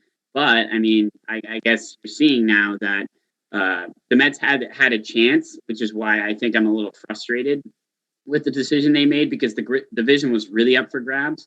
DeGrom could have came back. I know it's like he might be done for the year, but he's done for the year because the Mets aren't going to be around in October. That's the reason he's done for the year. He's not done for the year because it's a season-ending surgery as of now. Who knows what's going to happen? But he could, if the Mets were still in first place, you could see Jacob deGrom coming back in late September, getting a couple starts and pitching in October. That was certainly a possibility at the deadline when the Mets knew what was wrong with Jacob and knew what they could have done at the deadline. So for me, just kind of, I guess, giving up mentality of okay, this isn't our year. Things are going to change. Next year will be better. Next year we'll make the adjustments we need. But this year, with the crowded race, with the fact that we don't want to give up big-time prospects because DeGrom isn't healthy, I don't like it. I really don't like it. I think that the Mets had a very good chance to go out, win the division, and who knows, make a run, because we're seeing that they can hang around with the Dodgers and Giants even without the confidence. They're lacking all confidence. They're lacking any momentum, and they're still playing one-run games against the Dodgers and Giants. That shows me they're a good team and that they could have really made a run, at least towards winning the division, which would be huge in year one. Instead, it looks like they're going to fall short, and all of a sudden you're going to look to Cohen to make some serious moves this offseason. Start to put his money where his mouth is, which I think he will. But that's something to look out for sure. We're going to end the Mets talk. We're going to end our negative energy here on one-on-one. We're going to take a quick break. When we come back, Nick Feda will join us. He's going to have some NFL headlines. Hour number 2 on one-on-one. Stick around. We'll be right back after this break.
To support the WFUV Sports Department, visit support.wfuv.org to become a member or make a one-time donation.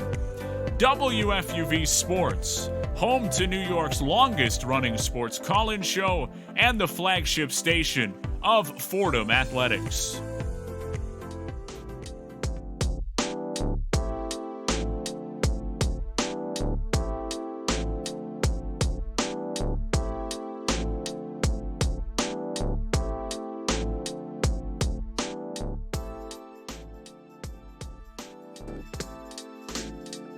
Welcome back, everyone, to One-on-One here at WFUV. I'm Nick Feda coming at you with some NFL headlines here. We're going to jump right in with the training camp brawls that have been going on pretty often here, guys. 2 days ago, it was the Ravens and Panthers.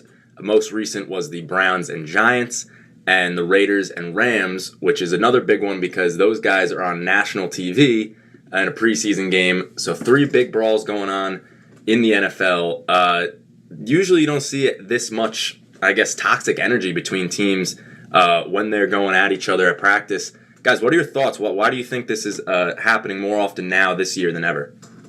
Yeah, I'll start here. I think that, I actually talked about this a couple of weeks ago as well with some early brawls in training camp. We talked about, one with the Giants. And outside of the fact that Daniel Jones is at the bottom of that pile, which is obviously uncalled for, the brawl happening itself to me was, I guess, a little, I don't know, not nice to see, but it shows that they're at least intense and really getting after it in training camp, which you can't blame that, and you don't really mind that as a Giants fan, or certainly in general, if you're a fan of a team. However, now I think it's getting a little too far here, especially with these joint practices where things are very intense.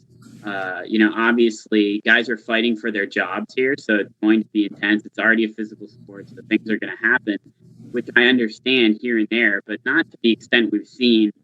Squaring up and trying to punch somebody in the face seems to be a little too far in my eyes. I think the bottom line of training camp is you're trying to keep these guys healthy. We'll talk about the Jets injury, a couple of injuries already, and injuries happen all the time in training camp. And you've got to keep guys healthy. That's the bottom line. You can't have guys swinging at each other, trying to punch each other. That's not going to keep guys healthy. So I don't know what needs to be done.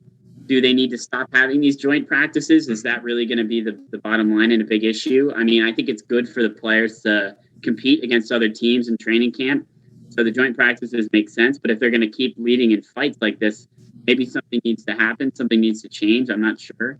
Maybe the coaches need to, a little bit more of a disciplined approach, kind of like Joe Judge did, making their guys run after a fight that they had. Or maybe it's just the players showing more maturity. These are grown men. These are adults. And as much as, tempers run high and things happen. Training camp is not what matters. What matters is performing during the regular season and into the playoffs. That's what matters. Being healthy for those moments is what matters. For me, it's just getting to be a little too far in my eyes. I don't know the reason why this is happening. And, maybe you could look at the new schedule. You've got 17 weeks, 17 games. And maybe that changes the nature of the preseason. Maybe there's more urgency on teams. But all I know, and by no means am I endorsing this or encouraging more of it to happen, but I am looking forward to like regular season matchups of these teams if they even do happen. I haven't checked the schedule, but I definitely would love to see that in game, just how these players respond, because it's football. These scuffles happen, all the time, and maybe we're seeing a higher volume this preseason, but I just love to see how it pans out actually on the field, because fighting in practice is one thing, but when you guys got either going up head to head in one of the most, I don't know, I don't have to sell football. It's a great sport and everyone likes watching it. And I think that in a sport like baseball, when you get frustrated, it works against you, right? You get in your own head. But in football, I think you're able to focus some of that, aggression or just passion into what you're doing on the field. So, I just want to see this actually manifest on the football field. Yeah, I think, I agree with you totally, Jack. I think this is the problem with, it's preseason football. Don't be going out and wasting, I guess, this fire. I guess sometimes it does get taken out of hand, and the NFL is cracking down on any sort of taunting, physicality, those penalties, which I think is a little too much. The point of football is, let the guys play, let them hit, let them jaw at each other a bit. But it's a preseason game, especially now. These fights they're not worth it in my mind. I don't think, maybe it's good to get a little fire going before the season starts. I'm all for that. But you're talking someone can get hurt. You're talking maybe someone gets suspended for a few games. It's just not worth it in my eyes to be drawing up these brawls or altercations so often now, where you hear about one every day. I think it's just not good for, I guess, even a team's image in a way. You have young kids watching these teams. I have the Sterling Shepard jersey here. Obviously, we're not young kids, but there could be someone younger who sees this now. Why is Sterling Shepard going and punching this guy on the Browns? And everything gets out now. You see the pictures, you see the videos. There's no hiding it. So I think for even an image standpoint, and I'm sure a lot of these guys don't care about that, but even for an image standpoint, for how your reputation looks, for how your team looks, I think it really should be settled down. But we can move now to over the Jets. Just bad news for them, obviously, with Carl Lawson, their new signed defensive end, formerly a Bengal. He is done for the season, ruptured his Achilles. Apparently, I haven't done much research on this man, Bryce Huff, but he is out to prove people wrong, according to the New York Post, after this Carl Lawson injury. Jets obviously not a spectacular team. They got a lot of building and rebuilding to do. But with this injury, it does bring up guys to come and step up, fill some shoes for Carl Lawson, and he will have to wait another season to debut. What are your guys' expectations now for this Jets defense losing a big presence like that? I mean, they have to be lower, unfortunately. I mean, Carl Lawson, first of all, just from a personal perspective, none of us can even imagine what that's like, going into a season and getting hurt that early on and having to watch from the sidelines all year. It's got to be incredibly just heartbreaking. And he's done it before. He's had season-ending injuries and season-ending surgeries before. But I can't imagine how difficult and frustrating that must be for him, especially being, coming off of free agency where he's signed by the Jets, their big move, trying to be that backbone of that defensive line. Now he's missing. And that's really tough on him personally. And, of course, it's tough on the Jets as well, who are going to need other guys to step up. The good news is, I guess, if you can have any good news, not really, but something you can take away from this is Robert Saleh has dealt with injuries with the 49ers as a defensive coordinator in the past. They had tons of injuries, and the defense for the Niners was still pretty good, despite I think they lost Bosa among many others. So that's something I guess he's dealt with those before. And the Jets and their expectations, I mean, they aren't too high going into this year. I think it's refreshing and optimistic to have a first-year coach and a first-year quarterback. So I think those like positive feelings are certainly, gone very far down from this injury. And that's kind of just a really difficult way to start this year that I think wasn't supposed to be a year where the Jets win a lot of games. But it was supposed to be a year of optimism, maybe for the future. And the fact that this injury happened when it did early in the year, I think is just really disappointing for him personally, really disappointing for Jets fans as well. Excuse me. Talked about the Mets earlier, but Jets fans as well, because you were very optimistic going into this year, and now maybe things change a little bit with the centerpiece of the defense. I feel like at least that defensive line being out for the year now. You're spot on, Sam. I definitely agree with a lot of those points. And I think that you have to, look to the expectations of this Jets team. And, you've got a new coach. You got a new quarterback. You make a lot of moves this offseason, Carl Lawson being one of them. Are they a playoff team before the injury? Obviously not. But the expectation is to be moving in the right direction. A lot of guys are big on Saleh. And unfortunately, Carl Lawson goes down, one of your big moves in the offseason.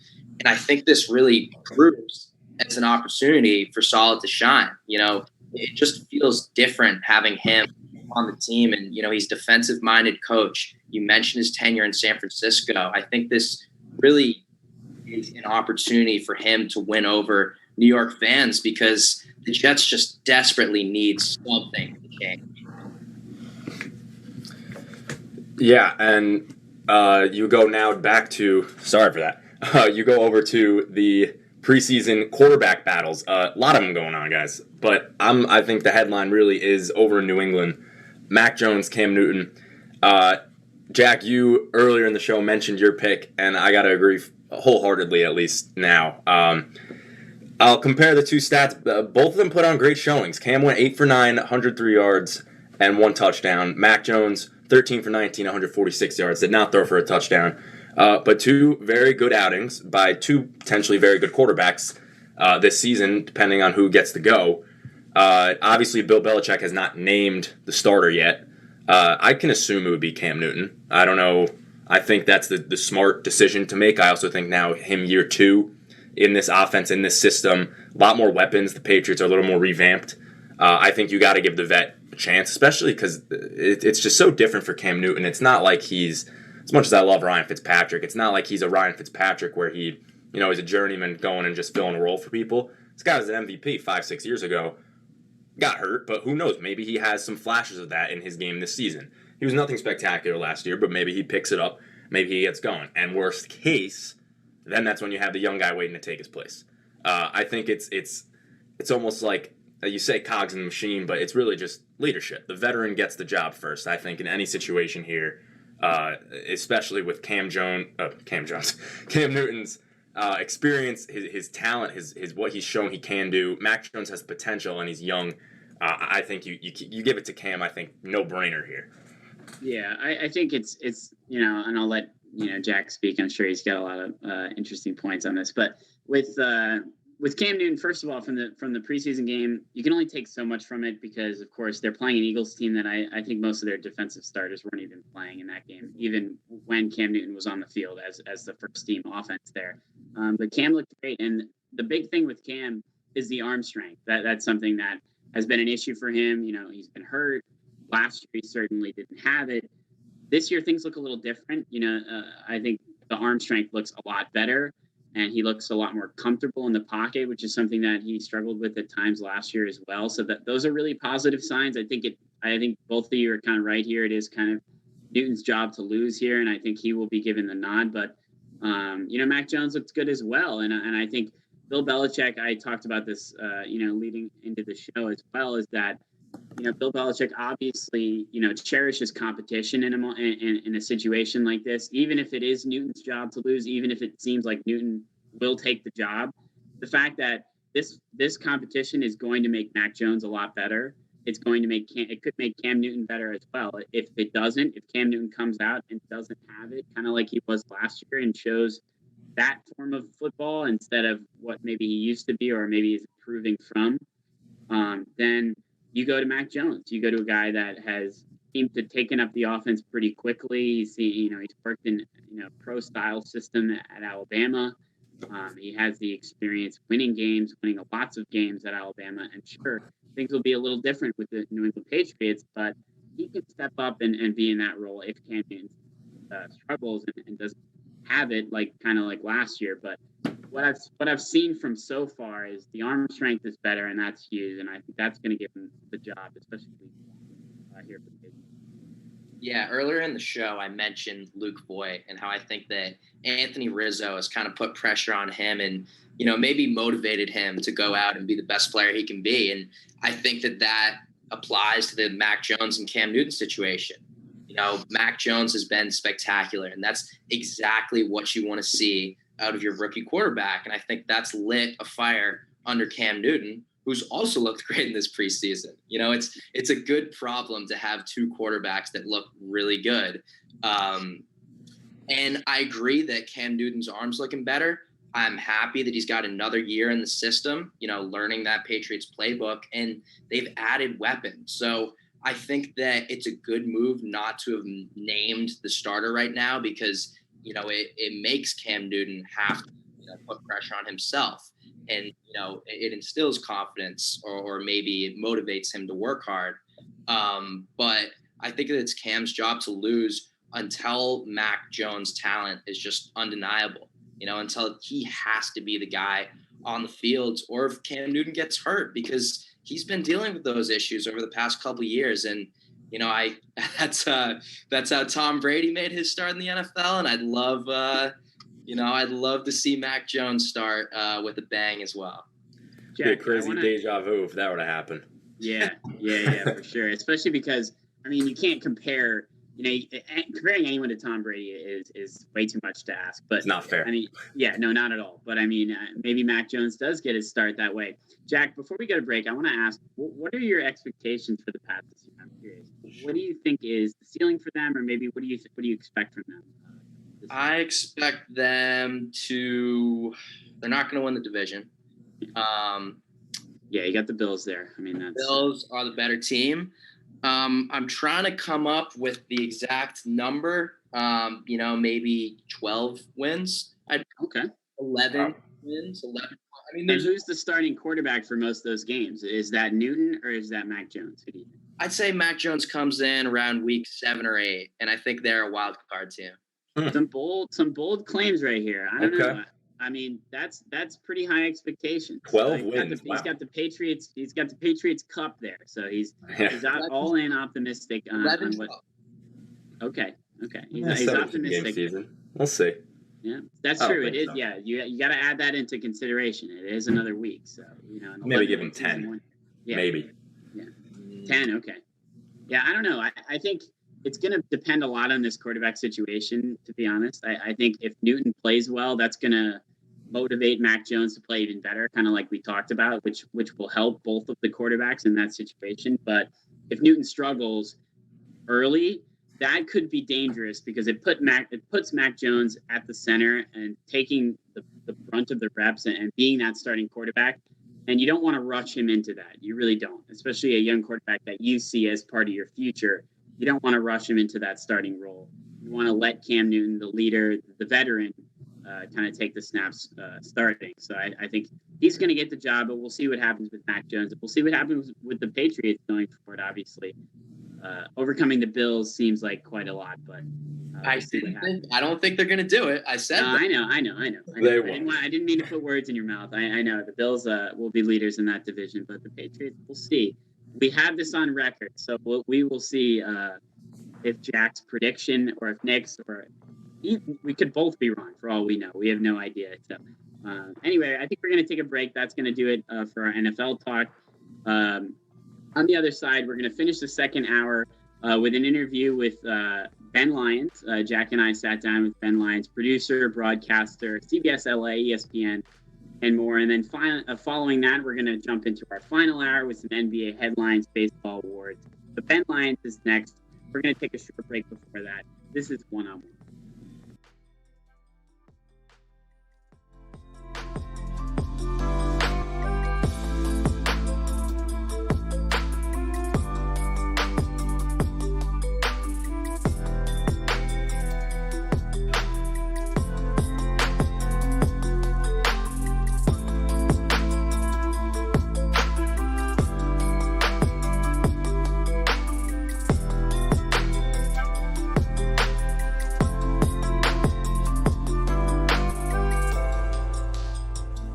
sure to follow WFUV Sports on all of our social media platforms.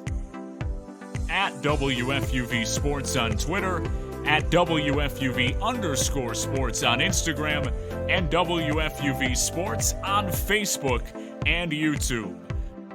WFUV Sports, home to New York's longest-running sports call-in show and the flagship station of Fordham Athletics.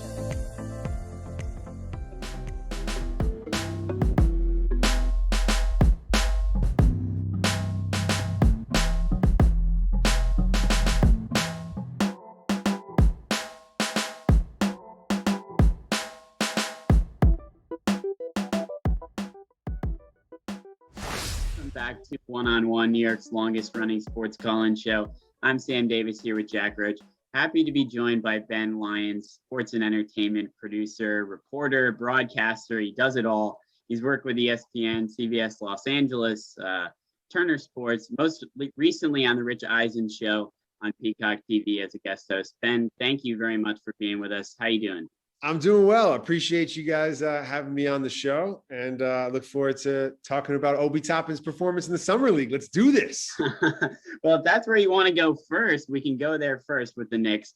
I mean, I noticed in your Instagram and your Twitter bios, you have them featured there prominently. So I'm sure you have some passionate opinions on them. I want to start with the offseason before we get into the Summer League here. Of course, you got Kemba Walker and Evan Fournier coming along. You got Julius Randle re-signings, Derrick Rose, all the others are back. What were your thoughts on the Knicks offseason and kind of what are the expectations going forward here for this Knicks team? Man, I'm still coming down from last season. My face hurts from smiling, as Ben Affleck says in Boiler Room, because nobody expected that last year. Had the privilege of watching a lot of the games sitting next to my dad and felt a real connection to a lot of these guys. And you see the heart and the effort. That's what they won on last year. It wasn't just pure talent. And hopefully they build on that, man. But it's been a minute, it's been from Kenny Walker to Bill Walker. Now we got Kemba Walker. Hopefully one of them is Luke Skywalker, because they need a hero, man, because it's been too long. And I just want one in my lifetime. Player development has not been a thing historically in New York. The last player they drafted that they re-signed was Charlie Ward. It's ridiculous. Who was a Heisman Trophy winner. Wasn't even a point guard. They haven't had a player that they drafted and said, you know what, he's getting better. Let's keep him here. They haven't done that since Charlie Ward. So to see Obi Toppin and Emmanuel quickly take a little bit of a leap in the Summer League and show their aggression and play well and get better, that's a big step for this team. So I'm excited. Still no expectations. Still playing with house money. Still don't know who RJ Barrett's dentist is. It's phenomenal. It's phenomenal teeth. Great smile. He's finally 21. He was born the day I graduated high school. So I think it's destiny with RJ Barrett. He's my favorite right now. So we'll see what happens, but I'm very much looking forward to the season. You mentioned Obi Toppin. I just want to give a quick shout out because Fordham plays Dayton in basketball. I had the opportunity to see him play up front. I went on the road. But just your reactions to the Summer League, looking out for the rookies, Deuce McBride, Quentin Grimes. Just what's your takeaway from the Summer League and the future outlook on this team? Well, first of all, Summer League is a rite of passage for any basketball fan. If you have the privilege to get out to Vegas, please go. It's an amazing time because you do get to see these guys up close and you see them add wrinkles to their games, especially the second-year guys who are coming in and trying to, get better. So for Obi, it's about finding his spots where he's comfortable. There are times in the offense last year he looked lost or he'd drift to the three-point line. But here, if you saw him rim run, you saw him, get out in transition, you saw him find his spots in the half court. So I think for him, it's about just timing, and you saw some of that in play. But man, I was out in Vegas when Kevin Knox was the Summer League MVP, and everybody thought he was the next dude. So let's all calm down and relax. It's a special place. The league's done an awesome job with giving fans access. And, going to NBA game, as you guys know, it's expensive. I joke, I say I have the Spike Lee seats, but it's the NYU, film school Spike Lee seats, because to go to a Knicks game, even when they're 20 games under 500, still costs half of the rent. So to go to Summer League and get a chance to see these guys and walk around the concourse and run into legends and WNBA stars, it's a really special basketball experience. And I was happy to see the NBA bring it back this year. So sticking kind of with the Knicks, or at least on that theme as well, I'm sure you're a big Carmelo Anthony fan as well. So I had to ask about him also, of course, going to the Lakers. What are your thoughts on first of all, the move, and then how he's gonna kind of fit into that Lakers offense this coming season? Well, now that Carmelo is part of the Lakers, I bleed purple and gold. I was there at the Forum. I'm a diehard from Eddie Jones and Nick Van Exel, Cedric Ceballos, Eldon Campbell, Sadell Threet, Michael Thompson. Like, I bleed Lakers. It's super surreal. I can't believe it's like, I really can't believe it's real. He's playing alongside LeBron, which is a fantastic story. Last two guys still in the league from the 2003 draft. These two star-crossed hoopers who met one fateful evening before a high school basketball tournament and sat on the steps for hours, just recognizing that greatness in each other. I love Carmelo so much. I've had to defend him ad nauseum to all my high school friends who are Knick fans and think his time here wasn't worth it. I'm on text message chains constantly pointing out stats. I feel like a full-on Carmelo historian at this point. So this next chapter, the wine newsletter on Mondays, What's in Your Glass. He's got the autobiography coming out this year. Maybe that's Keon calling me right now. Give me an update from Christ the King. I don't know. I'm just a huge fan. Like, I love this dude, and I hope he gets a real shot in Los Angeles. Well, let's stick with LA because the NBA Christmas schedule just got announced, and we've got games Nets versus Lakers, and then we've got the rematch of Knicks versus Hawks. Of those two games, which one do you think is going to be more exciting? Nothing gets you in the Christmas spirit. Nothing says happy holidays like a good old-fashioned New York City Christmas and a garden chant of Trae Young. Trae Young. That's going to be awesome. That's going to be great. I think the Knicks are back on Christmas, and that's the way it should be. Trent Tucker, Quincy Acey punching John Wall. So many great Garden memories. Losing by 30 to Oklahoma. Bring back the Knicks at the world's most famous. I'm very excited for the Knicks to be back on Christmas, but of course it's the 12 p.m. game, which, don't forget, on the West Coast is breakfast, so everybody's out hiking and nobody's watching. Like, the matinee, the real games are Brooklyn and Los Angeles, and that's going to be big time. I hope everybody's healthy. That's the thing. We don't want to see Tyler Johnson versus Taylor Horton Tucker. Like, we want to see Kevin Durant and Anthony Davis and Carmelo and all the guys. So I hope everybody's healthy. You just mentioned health, and I want to jump off on that, especially with the Lakers and Nets. I mean, are they the favorites if they're healthy? And kind of going off that as well, can you expect like the big three to be fully healthy? Is that a reasonable expectation to have, considering they really haven't played a whole lot together in Brooklyn? No, it's not. It's not. Guys don't get healthier as they get older. I love those dudes. Everybody's rooting for them to be out there, but 7 games last year, and it was a weird season, obviously. So we'll see how they come back this year. But Kyrie's missed 4 out of the last 6 postseasons. Kyrie's missed significant time throughout his career. And I love the dude. He's amazing when he's out there, but availability is a skill set in life. You guys are available today to do this interview. I really appreciate it. No, seriously. So are you.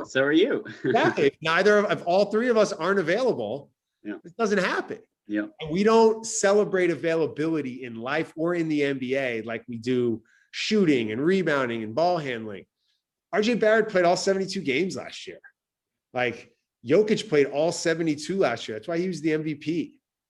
I think you have to be in the lineup. In life, you got to be there. So the idea of them together is amazing. And the moments we see it, the team couldn't get out of the second round last year. See what Patty Mills does outside of San Antonio. Blake Griffin's a year older. They're really high on this dude who's Claxton at center. Like, they're really high on this dude. They let Jared Allen go. They're not getting a lot out of DeAndre Jordan. Joe Harris didn't make big shots. Is Steve Nash the right coach for them? There's a lot of questions at Brooklyn. It's not a layup and a foregone conclusion that they're going to get back there. I mean, or even get there to the NBA Finals. You mentioned RJ Barrett and, his dentist. You guys agree with me on this? He's a phenomenal smile. Yeah, I'm glad you brought that up because that's something that people need to pay more attention to, I think. Yo, who are these NBA dentists? You live in LA and you move from New York and you're looking for a new family dentist. Every dentist tells you they were the dentist for Showtime. They're like, oh, I was Byron Scott's dentist, or I did James Worthy's wisdom teeth. And you're like, I don't know if that means I should give you my business, but that's cool. I feel like the NBA dentists now are crushing. Like these guys have phenomenal smiles. Next time we have credentials for a Knicks game, that'll be the first question we ask. Yo, what's your daily teeth routine, RJ? Are you flossing or what kind of using Tom's? Like no fluoride, right? I don't know. I don't have the answers. I wish I did. When you get this credential, you find out for us. These are the things that I think about when I'm watching NBA basketball.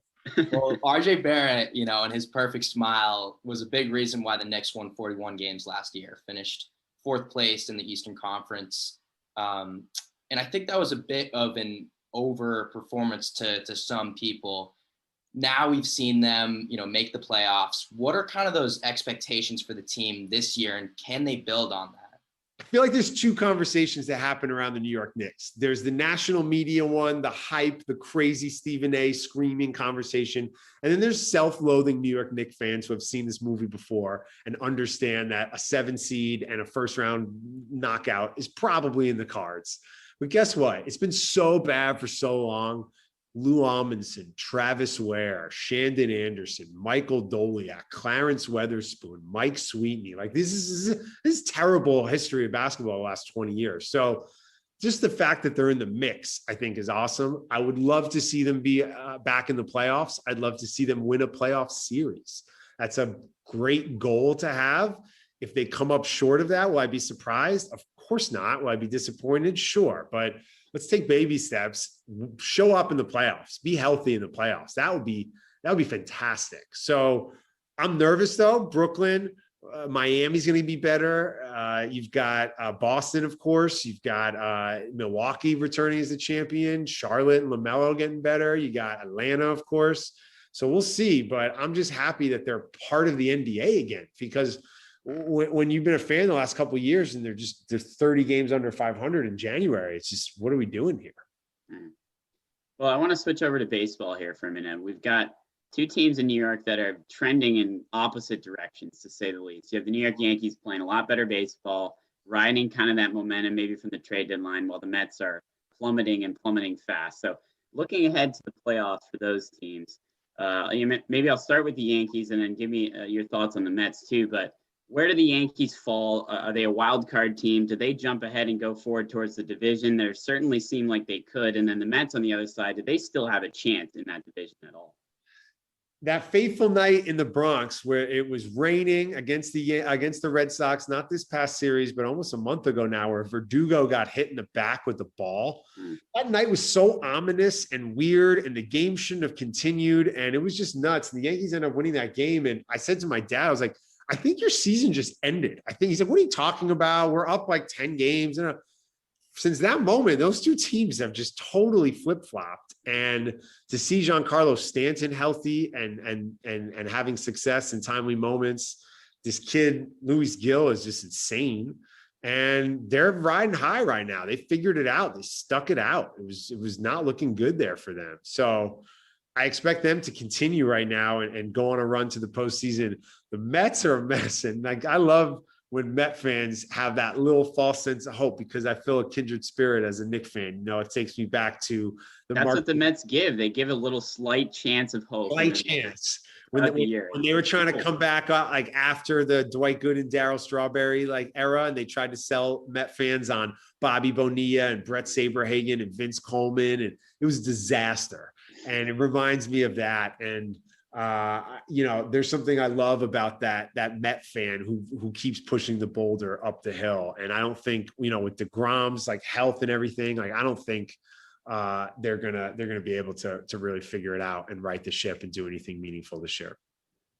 We heard you speak about the Field of Dreams Yankees White Sox game as a guest host of the Rich Eisen show. How much of a hit was that for Major League Baseball, and just what was that experience like for you, hosting that show? Man, I appreciate it. Thanks for listening. And as far as the game goes, I thought it was a huge win for Major League Baseball. I don't know why Rich's producer, Chris Brockman, was so against it. It was the biggest television audience for a regular season game in 10 years. And I think baseball and the conversation around bringing young people into the game modernizing the game. They got to lean into that nostalgia. That's what makes it dope. Like, and if young people can wrap their arms around that and connect with the previous generation and share that feeling of that sort of Norman Rockwell Americana, that's what baseball has. Lean into that in a way that still celebrates the talent of today. To see the walk-offs, to see Judge go yard, to see the stars shine on that stage. It worked out, man. It played into the magic of baseball. They didn't get a stinker. And I hope other sports follow suit. I'd love to see an NBA game at the Rucker, at the Drew League, at Hoops in the Sun. I'd love to see an NFL game on an Army base or at a Friday Night Lights high school, down in Texas or something. So I think it was awesome. And as far as the Eisen show goes, I mean, guys, it's like I won a contest. It's like, oh, did you want to have like a giant Starship Enterprise of a set and have a whole team to make you sound smart? And what a fun time with the sports calendar with the Olympics and the NBA finals. I always equate where I was in my life with that NBA finals. I can think of who I was with, who I was dating, what I was working on, where I was listening or watching.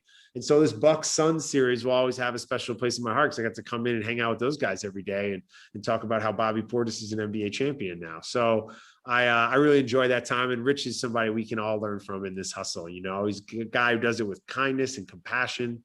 Michigan man, big football guy, family guy, and couldn't have been nicer and more supportive, to the point where I was like, really? You sure I can go on your show and just scream about Carmelo Anthony all day? Like, okay, I'm going to do that. So he was awesome. Yeah, it was really fun. Here with Ben Lyons, sports producer and reporter for CBS LA and ESPN. I want to look at the NFL briefly here with the Giants and their improved receiving core. And now the narrative around them has been, it's time for Daniel Jones to really prove himself. And this is the year for him to take a step up. Do you see it that way? And how do you kind of see the Giants fitting into the NFC East this year? It's wide open and it's go time for these young quarterbacks. The days of stashing guys for a few years, I think, are over. Maybe a stash a guy for a year, like a Pat Mahomes situation. They're talking about that, maybe even with Trevor Lawrence after the tough outing. I saw Keyshawn asking for that the other day, but no, it's go time for Daniel Jones. And the NFC East is wide open. They brought in weapons. You can turn it around super fast in the NFL. You get Saquon back healthy. There's no reason for that team not to compete in that sorry division. I'm a Rams guy now out in LA, and you bring in Stafford, improve the offense, and you already have Aaron Donald and Ramsey in that incredible defense. And you're maybe the third team in the division behind Seattle and San Francisco. So I think the NFC East is wide open. Giant fans, they've got that old kind of traditional thing going for them and the legacy. And we know that they don't have that like scummy edge to them that you see in other fan bases. For a long time, I was a diehard Eagles fan and went to some games down there at the Vet and at the Link that were terrifying. It truly felt like I was on the set of Mad Max. Not fun. I don't like that energy at sporting events. As a Rams guy, I hated seeing that video the other night of the Rams and Chargers fans fighting like that at preseason. It's ridiculous. You would go to a football game with your family and not get knocked in the teeth. And the Giant energy doesn't seem to have that, like when I tap into it, and my friends who are Giant fans. So I don't know. I think they're definitely going to compete, and it is go time for Daniel Jones for sure. Let's get him on the clock. Why not? You briefly mentioned Seattle, and for some reason, I just can't separate Jamal Adams from New York sports. How should Jets fans react to this 4-year, $70 million contract? He's the highest paid safety in the history of the game. Look, there's a natural connection between Seattle and the Jets. Think of Pete Carroll. Now you think Jamal Adams. It's like me with Melo. You got to root for him, man. He got his bag, and he's going to get a chance to compete with Russell Wilson leading that team. I think it's hard in sports, but you got to root for him in the game of life. And it provides an opportunity, for the next man up to ingratiate himself into your hearts, from Revis Island to Jamal Adams. And now whoever the next dude is up for the Jets, you guys will make that connection. But I feel like that's sports, and it's something you realize you get older. And it's also why you appreciate these guys who do play for the same team for so long and do have that connection. And you see Troy Polamalu go in with the Steelers, it's a reminder that that's special. It doesn't happen in sports all the time. So I think he's gonna have a lot of success out there with Bobby Wagner, who I love, and that's always a place I've wanted to see a game. I've never had the privilege of being a 12th man, but that would be a lot of fun out there if you get a game that doesn't rain. But shouts out to Jamal Adams for getting paid. Speaking of the Jets here, I mean, with Zach Wilson, we've briefly seen, of course, very briefly, what he's going to be as a Jet going forward. But I just wanted to get your impressions on him, what you kind of expect from him in year one here, obviously early for him, and you can't expect too much with the way the Jets are right now. But what do you expect from Zach Wilson? Bro, you look older than Zach Wilson. That says a lot because I don't really look old anyway. So if the two of you were walking into a bar and I was a bouncer, I'd ask for his ID. Okay. So I don't know what to expect with that kid. I don't know what's going on with the line.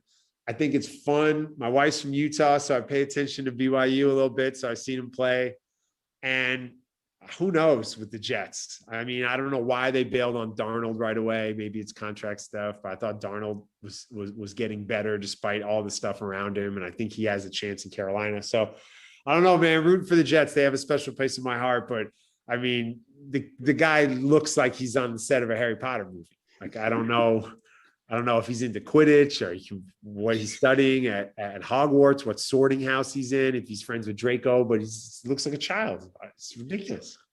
Do you think we're on track to get like a Sam Darnold 2.0? I mean, what sucked for Sam was the thing, right? Whack for Zach. Like, what's the next one? I mean, let's give some time and let him develop and put some stuff around him. I don't know, man. I just hope he doesn't get his head knocked off. He's a very hunky man. He's got great cheekbones. Like, we got to protect that angel, Let that man shine. Fashion Week's coming up, like Men's Fashion Week. Like, let that angel walk on the runways of Paris. Don't let him get laid out by the Patriots. Ben, I got one more here before you get out of here. So in your career, of course, you've had is this helpful for you guys? Is this like what you expected this would be? Is this good? Oh, of course. Yes. Yeah. It's what we've expected and even more, especially the teeth conversation. That's the most important. But anyway, one more. I know he had braces at an early age, which is probably the move as opposed to but look at Jalen Rose. Jalen got drafted and he got his teeth right in the NBA. So I think RJ's been on a great like orthodontist tip for like a long time. Well, you of course have the history and working in sports and in that industry as well, but you've also worked in entertainment plenty as well. Of course, Good Morning America. You worked for E! and Extra. Your Google works. Your Google works. That's awesome. Yes, yeah. And I just wanted to ask you. So, what kind of skills transfer, or what skills do you take from the sports to entertainment, or maybe even vice versa, and kind of navigating both of those different parts of the industry? I think oftentimes people can think that Hollywood folks have it all easy. They got people catering to them. They live this lavish lifestyle. It's a lot of work. It's a lot of grind. Same way it is for a professional athlete. You see the hours of dedication firsthand. I remember being with Miles Teller for the weeks leading up to Whiplash for him to shoot it. And his hands on the golf course were all cut up from just constantly training to get the drumming right. That's the kind of stuff you don't see, behind the scenes often in Hollywood. And it's a reminder that sports, that there's a connection there with that focus and that intention and that dedication to the craft that both athletes and actors, I think, share. And also on the flip side of it, as talented and hardworking as they are, just regular human beings. Athletes often are kids who are so young when they're having so much success and so much pressure. We joke about Zach Wilson, but he's 22 years old or whatever, and the same thing in Hollywood. I remember interviewing Kristen Stewart at a very young age, and she was very overwhelmed by a lot of the attention she received, which is understandable. She's an artist and an actress and a creator, and to go on talk shows and to walk red carpets, it's a whole other thing. And so we have to be mindful of that as well. And yeah, there are parallels between the excitement of a Sundance screening or a big NBA All-Star event. You see the business collide with the art or the commerce. You see how corporate America supports art and at times can stifle it. Seen with sports as well. A lot of Super Bowl stuff, or the NCAA tournament is fueled, of course, by corporate America. So you connect the dots and follow the money there. But at the end of the day, it's people pursuing their passions and things that they have an incredible gift for and a passion for that they can share with the world. And if I can play a small part in amplifying that gift through my platforms or my coverage or storytelling, then I feel like that's my spot and my role in the whole hustle. Ben Lyons, sports and entertainment reporter and producer, CBS Los Angeles, ESPN, Good Morning America, and more. Ben, thank you very much for taking the time to be with us. It was great talking with you. I appreciate you guys, and I look forward to losing out on many, many jobs to you both in the future. We're going to be right back with more one-on-one, New York's longest running sports call-in show. Stay with us.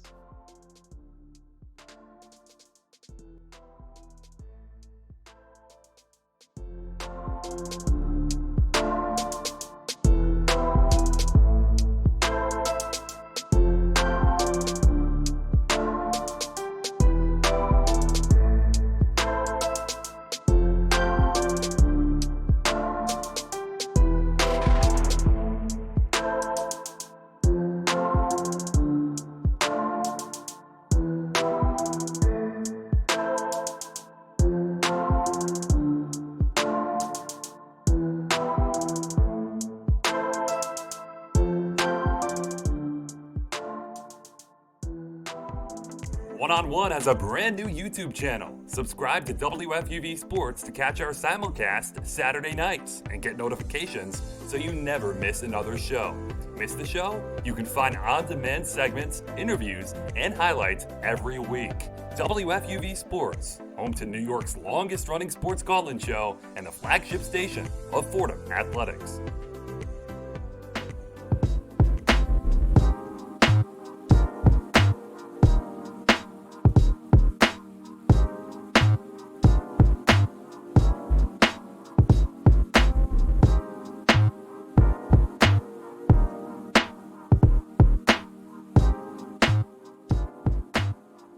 It's WFUV and WFUV HD, New York. Listener-supported public media from Fordham, the Jesuit University of New York. Right here on 90.7 FM, WFUV.org, and WFUVSports.org. This is One-on-One, New York's longest-running sports call-in show on 90.7 FM, WFUV.org, and WFUVSports.org.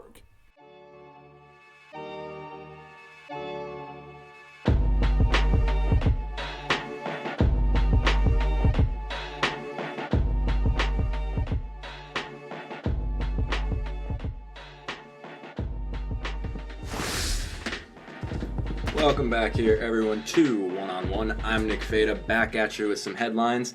We're going to jump towards the NBA now with some breaking news in the coaching industry. Dallas Mavs are hiring two-time WNBA champ Kristi Toliver as an assistant coach.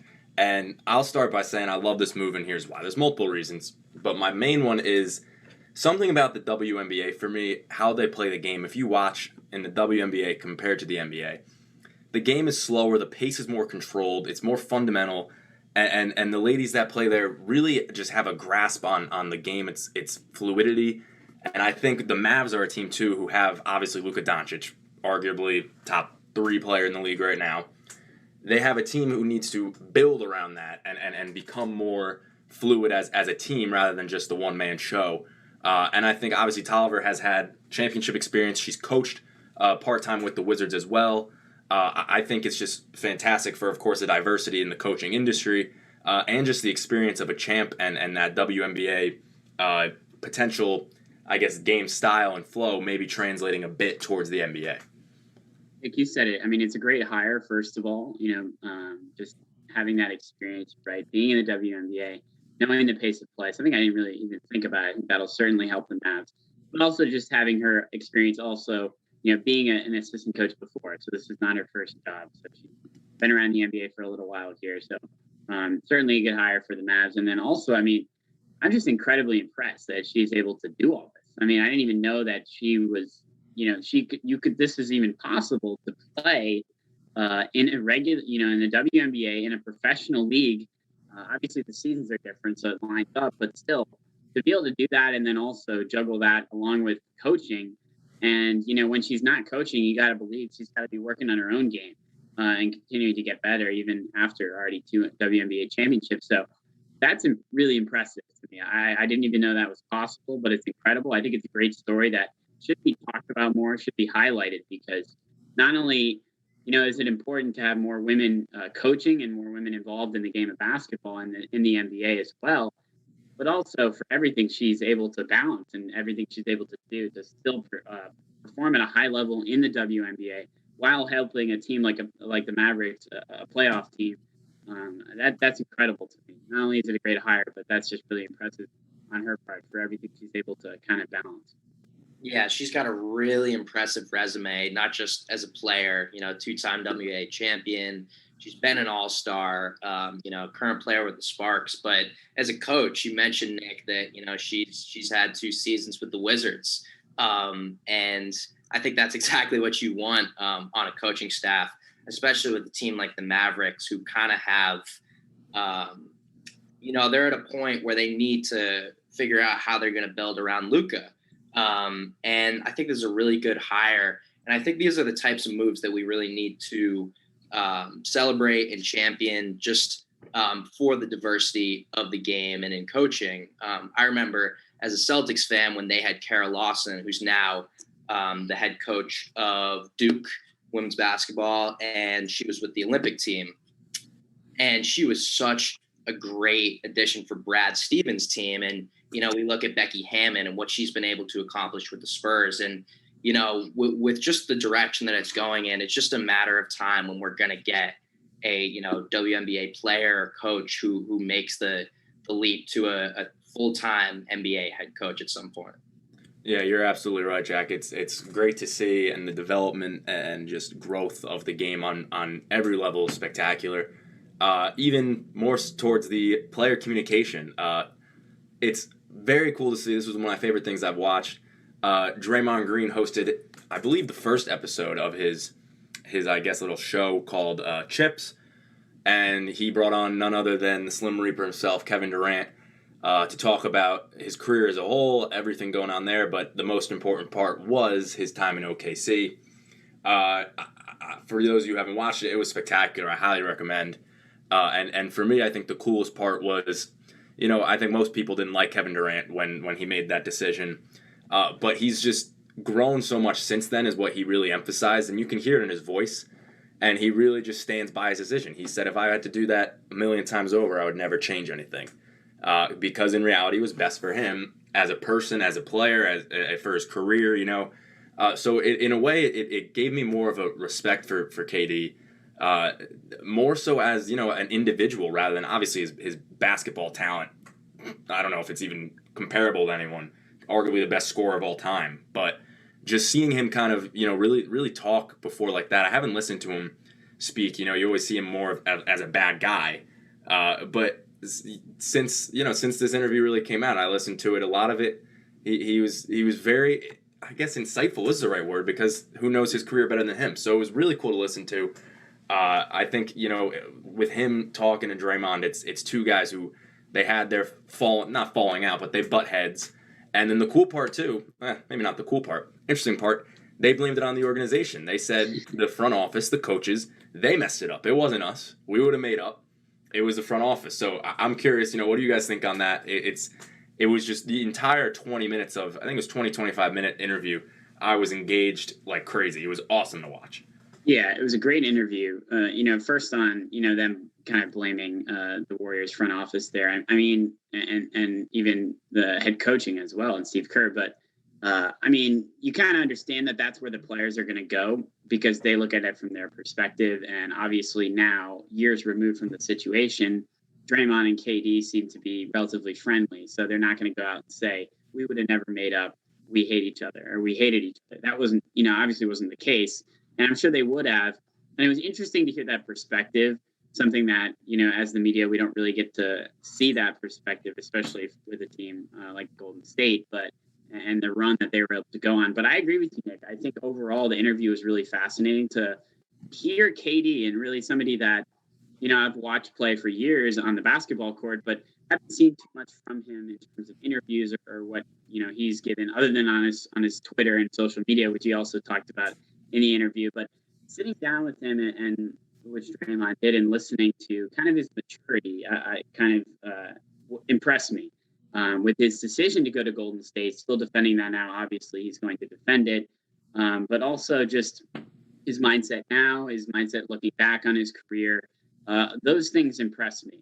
I was just very kind of surprised, not in a bad way, but Katie showed certainly lots of maturity, and made me look at him differently, not just as an incredible scorer, and like you said, maybe one of the the best scorers of all time. You can make the argument for sure. Not only incredible basketball player, but now as he gets older and later in his career, he understands what it takes to go out and win a championship. I thought it was really interesting. One part of it was one specific part I found from that he mentioned was that after winning back-to-back with the Warriors, going into his third year, we in the media kind of, not us personally, but in general in the media, looked at Kevin Durant, his very serious demeanor, very serious attitude, and saw that as, okay, he doesn't want to be in Golden State anymore. But really, he talked about that, and he talked about how badly he wanted to three-peat, how badly he really wanted to say, we're going to go out and win again, and how focused he was to do that. So to hear that perspective and think of the player's perspective is something that the media doesn't really do enough, I don't think. So these interviews are definitely great for that reason as well, I think. And I don't know. Yeah, I guess Jack, I'm sure he wants to jump in at some point. Maybe he can now. Jack, go ahead and jump in. Can you hear me all right? Yeah, you're good. I just want more attention. Like, I want more of these types of interviews. Yeah. I want to, I want more of The Last Dance. I want more of the documentary on Malice at the Palace. I want to hear Tom Brady on The Shop talk about his free agency experience. I just want more microphones around these guys that are willing to talk about their experiences. And especially interviews with other players, because that's when they really open up. That's when it's not like, okay, you're talking to somebody in the media that'll spin the story. It's opening up with a former teammate. That's the big part of it. Yeah, I just want, it's so great for us as fans, as media members, whatever, just to be able to hear them talk about it, because no one knows better than them. They live through those experiences. They're the focal points of these moments that we watch on TV, and we look up to these guys. So hearing their unfiltered thoughts about it is just so entertaining and informational. It's just, I really think it's one of my favorite things about sports, like hearing players give their recount of these experiences. Yeah, you said it. There was nothing better than The Last Dance to watch. I think when everyone was stuck in quarantine. Incredible TV. It was awesome. Yeah. And I think that the real reason why these guys can sit down with each other and have these conversations, Katie and Draymond, if you look at 2016 to 2018, 2019, there are no other people besides the 15 guys that were on that roster who can understand what was going on in the Warriors locker room and the Warriors games and the Warriors practice, but those guys. There's no one else. They all have that same experience, of course, in their own perceptions, but fans, media, you can't even begin to speculate what's going on there. So hearing Kevin Durant, you could tell it was totally open, totally him. He was explaining everything, and it was just awesome to hear, because I think it caught everyone's eye when you saw the two of them sitting down and talking. Because you think, oh, last time we saw them talk, it didn't seem like it was a great thing. But then, of course, obviously, time goes on and things change. But it's just phenomenal to see these guys get out there and talk. And like you said, Jack, I think the more of this, the merrier for fans and in some cases, I think for the players. I'm sure Kevin Durant wanted to get a lot out there so people could kind of really understand him more as not this evil snake, as us fans have called him, but more so, a man, a person who goes out there and is a professional. He wants to win, and that's what he did.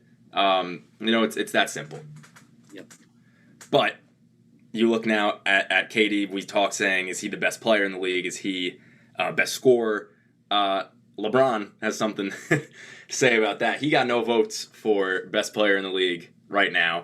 And guys, personally, I want to agree with that, because if you speak physically about right now what just happened, I think the same talk can go for the MVP award. If you look right now what just happened in the league, LeBron got lost in 6 games in the first round. He was not very healthy, and the Lakers didn't look good. So now they're revamped, of course, but we haven't seen anything yet. So in my mind, yes, I don't think he deserves to be, maybe a vote here or there, yeah, but I don't think he deserves to be in the conversation for the best player right now. I think right now it should be Giannis because, he's on top of the world. I think if you're physically speaking of right now, at this moment, who is the best, you can't give it to LeBron because you haven't seen LeBron play in a few months now. You saw Giannis play last month, or maybe 2 months ago.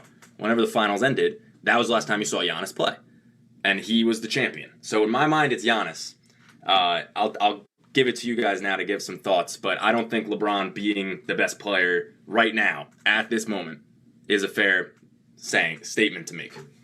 Yeah, I think I understand where you're coming from, and I don't think anyone would argue that the majority of the vote, maybe some people, but I don't think most people would argue that LeBron James should get the majority of the votes. I think it was more that he didn't get any. That was the shock, and I think that's a little disrespectful to me, to the incredible player that he is, and I think he deserves at least a couple votes. But I think everyone was in unison, I guess, in seeing how dominant Giannis can be, how dominant he was this year in the playoffs, and I totally understand that. But for me, I think it's a little disrespectful, and LeBron certainly felt a little disrespected with not getting a single vote at all, considering, sure, he was hurt last year, but it's LeBron James, and we've seen how good he can be even at his age where he is now. So he can be, when he's at his top of his game, when he's healthy, I mean, he is right up there with any player on the planet. So, that's why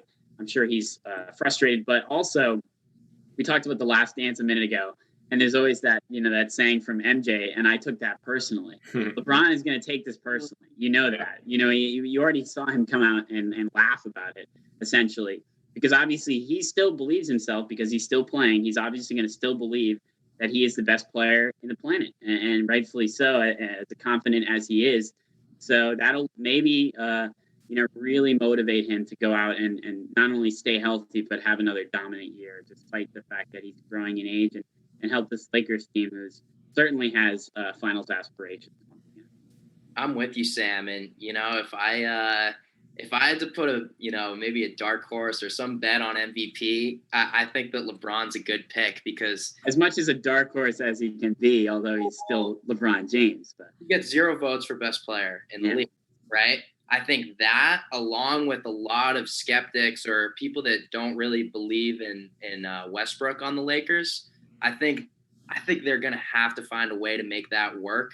And I think a lot of people are down LeBron right now. I think he uses that as motivation. And I see him having a really good year. But if I'm picking best player right now, got to go to Brooklyn. It's got to be Kevin Durant for me. I just, I had the opportunity of seeing him game 2, against the Bucks. And his offensive performance was just spectacular. I think that's one of the best performances I've seen in person. And while they weren't able to best the Bucks, I think that speaks more to the depth of Milwaukee and just, the excellent run that they went on. It's either Giannis or Durant, but man, I just see what Durant's capable of, his arsenal of scoring, everything that he can do. And it's just tough for me to think anyone other than him. Yeah, that's fair. I for me, it's one of those two guys. And you saw it in the Eastern Conference Finals. That was arguably the best matchup in the playoffs we saw. So it's definitely the arguments there. Katie even talked very briefly. I'll mention Katie talked about on the show with Draymond. He talked about how he was always this big, skinny kid, but he could move. He was agile, unlike the guys who were kind of looked like they were on stilts. So that's where he's just so dangerous. He moves like a guard, shoots like a guard, can post you up, can dunk on you, can block your shot. It's everything. Giannis adds a jump shot. I don't think there's an argument, but that's a discussion for another day.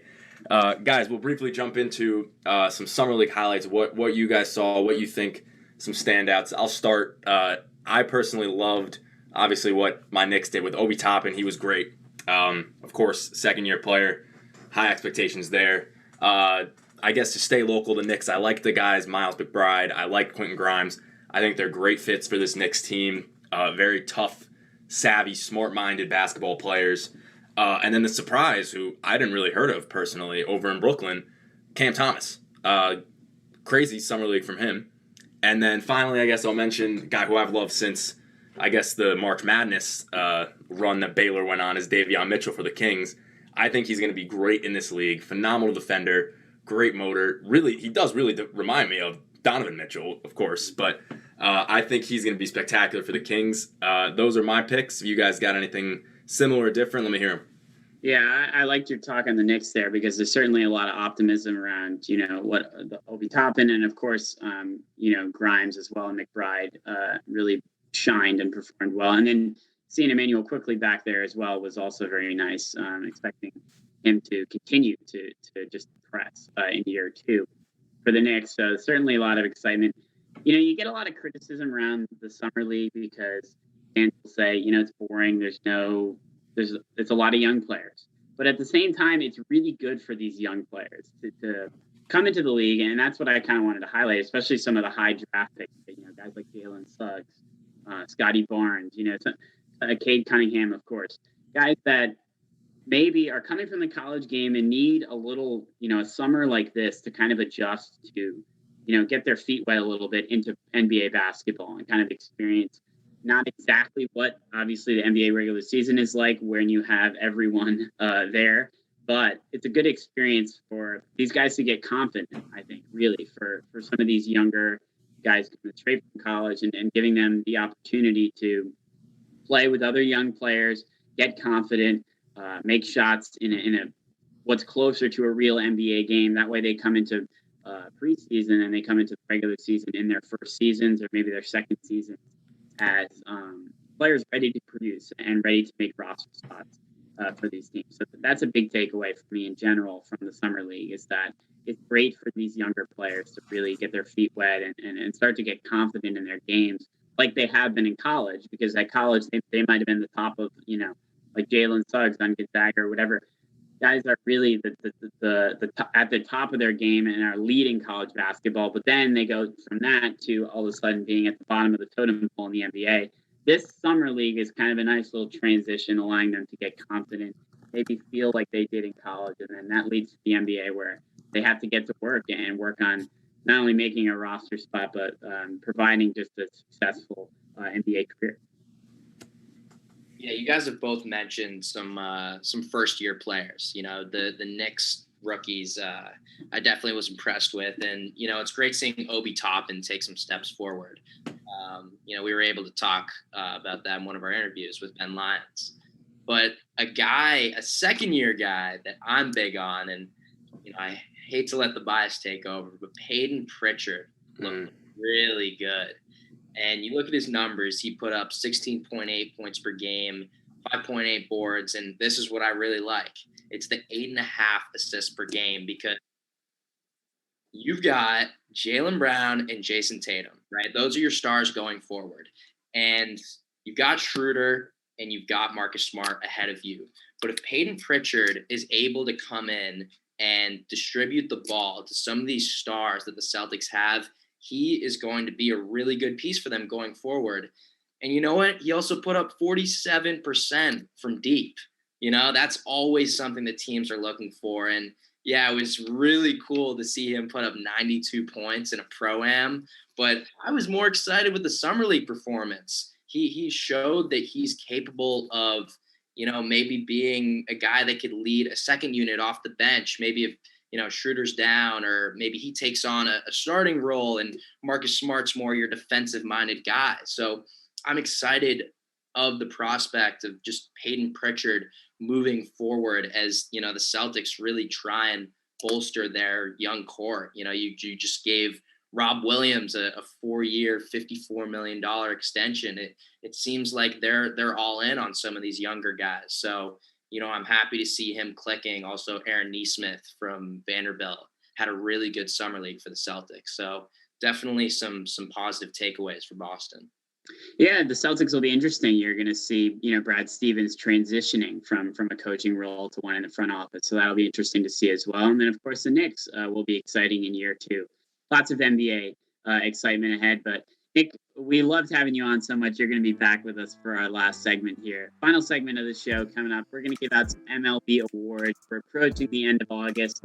coming on to the pennant race in the last month of the regular season. So we're going to give out some MVP awards, some Cy Young awards, even Rookie of the Year.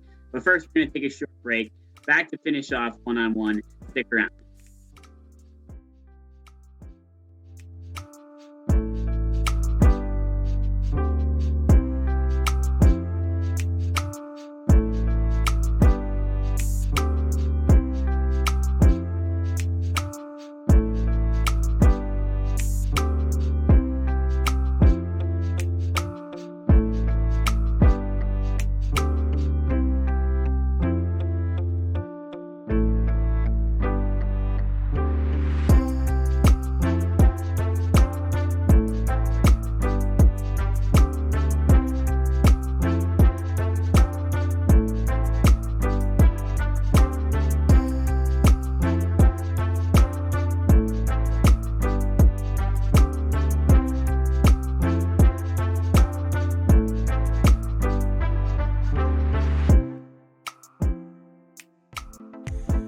To support the WFUV Sports Department, visit support.wfuv.org to become a member or make a one-time donation.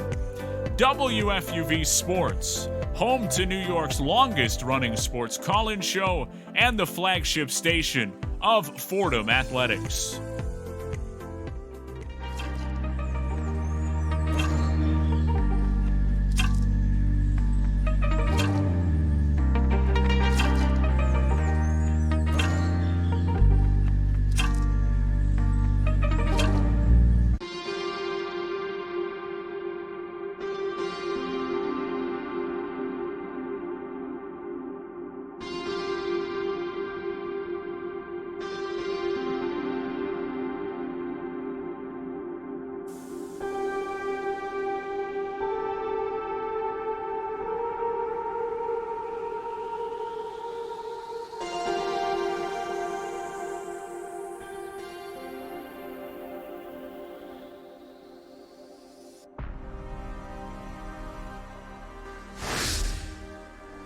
Final segment of our show. This is One-on-One, New York's longest running sports call-in show. Sam Davis, Jack Roach, and Nick Feda here to give out some MLB awards.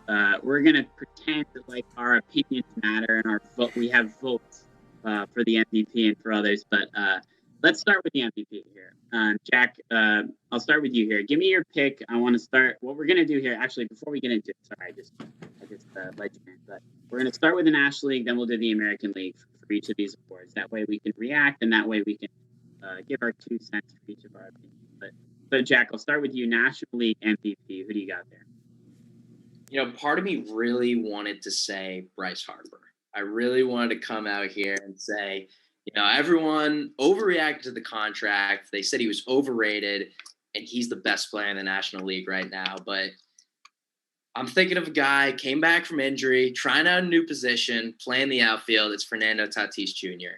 I just think that what he does with the bat and on the base path is really unrivaled. He's, in my opinion, just short of the American League MVP, the most exciting player in baseball. And you know, I'm just so happy that I'm able to watch him and other young stars right now. He's really makes the game exciting. So Fernando Tatis, he's definitely missed games. He's had injuries, but I think that the time he'll make up for at the end of the season, especially if the Padres are able to hang on and stay in the playoff race, he'll be the MVP if that happens. Yeah, I want to agree with you, but then also part of me wants to go with what you wanted to go with and say Bryce Harper. Let's hear it. Yeah, so, I agree. Tatis the talent there is undeniable. He's phenomenal, arguably the best 5-tool player in the league right now. I do have some doubts because how many games he missed, but still the numbers he puts up or has put up with the amount of games he's missed is spectacular. So I'll go opposite of you just for the argument's sake, and I'll take Bryce Harper, and here's why. The Phillies looked like they had no hope to get in the playoffs. Obviously, when the Mets were playing very good baseball, the Phillies were just mediocre the whole season. But now, Bryce has picked it up. He's been playing very well, and like you said, he's kind of proven some doubters wrong. Contract's too big. He's not that good. Well, now he's showing, okay, he's taking this team and he's trying to will them as at least the leader on the in the field, and at the plate, he's trying to will them into the playoffs.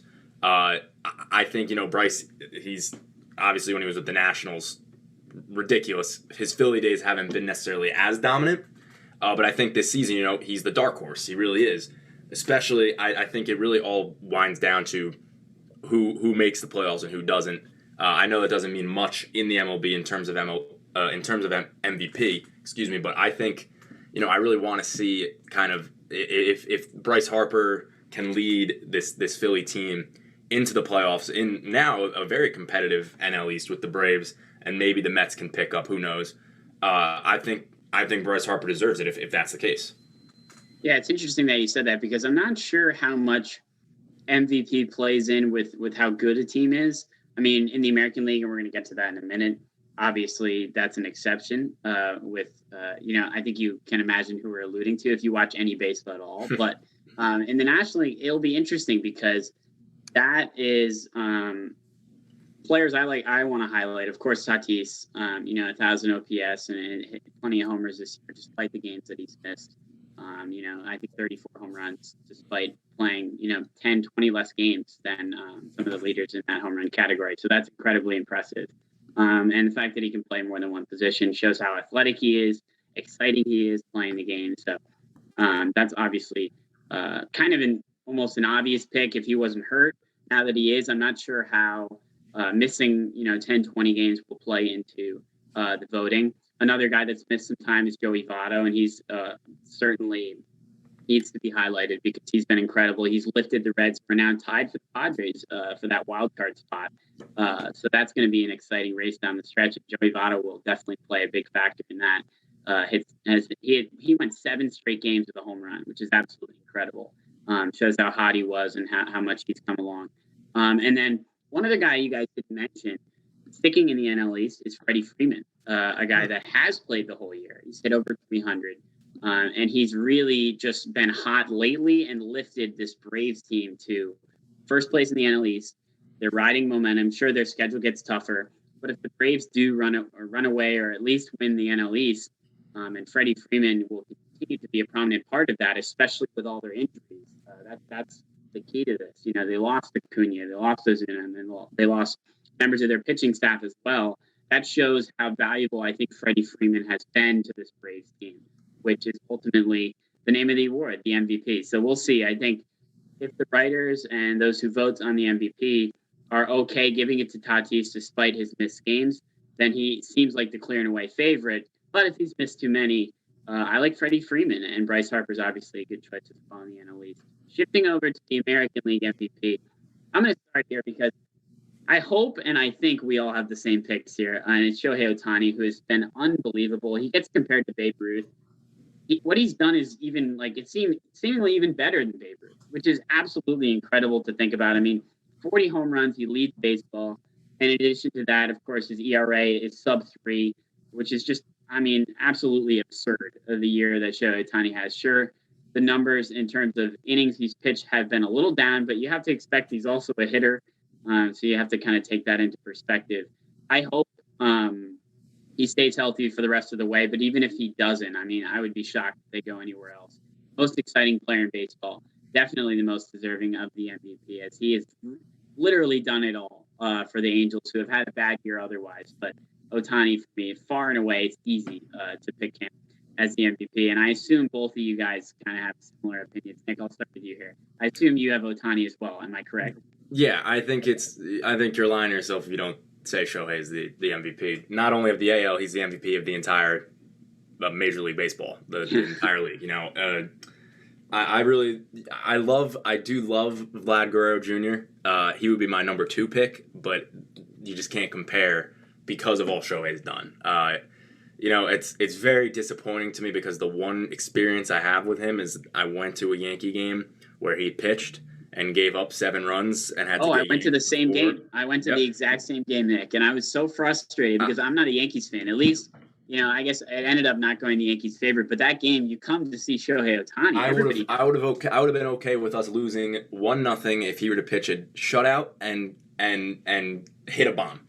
I would have been happy just to watch him. and that's the level of MVP play that's what makes, I think, a fan realize who is the MVP, because you go and you watch this guy and you really just see, like, he is that good. There's no comparing him. You can compare him to Babe Ruth, but what he's done is better than Babe Ruth. So I don't really know how you can't give it to Shohei, and I think it's very simple. Just leave it at that. Yeah, it's got to be Shohei. And I think for me, I definitely would display some sort of concern as to maybe, the voters being stuck in their ways and maybe not appreciating what he really does. But, he won Rookie of the Year when he was up against Yankees, Gleyber Torres, and Miguel Andujar. And those guys both had really impressive seasons. And Shohei was the runaway favorite and got that. So, I just don't see any scenario where he doesn't win it. It's his to lose. And I guess one critique you could have is he's only pitched 100 innings, but man, his numbers hitting alone are almost good enough to win it. So I say they are good enough. Yeah. I would say they are. 40 home runs already. Yeah, with the most homers in baseball, yeah. There we go. Yeah. So Shohei's my pick. Shohei. Yeah. Indeed. Yeah, I mean, Shohei is an obvious choice for all of us. I'm glad we're in agreement there. The one thing that might not make for good radio, but at least we're all in agreement, and I think everyone is in agreement with that. Let's shift over to the Cy Young here.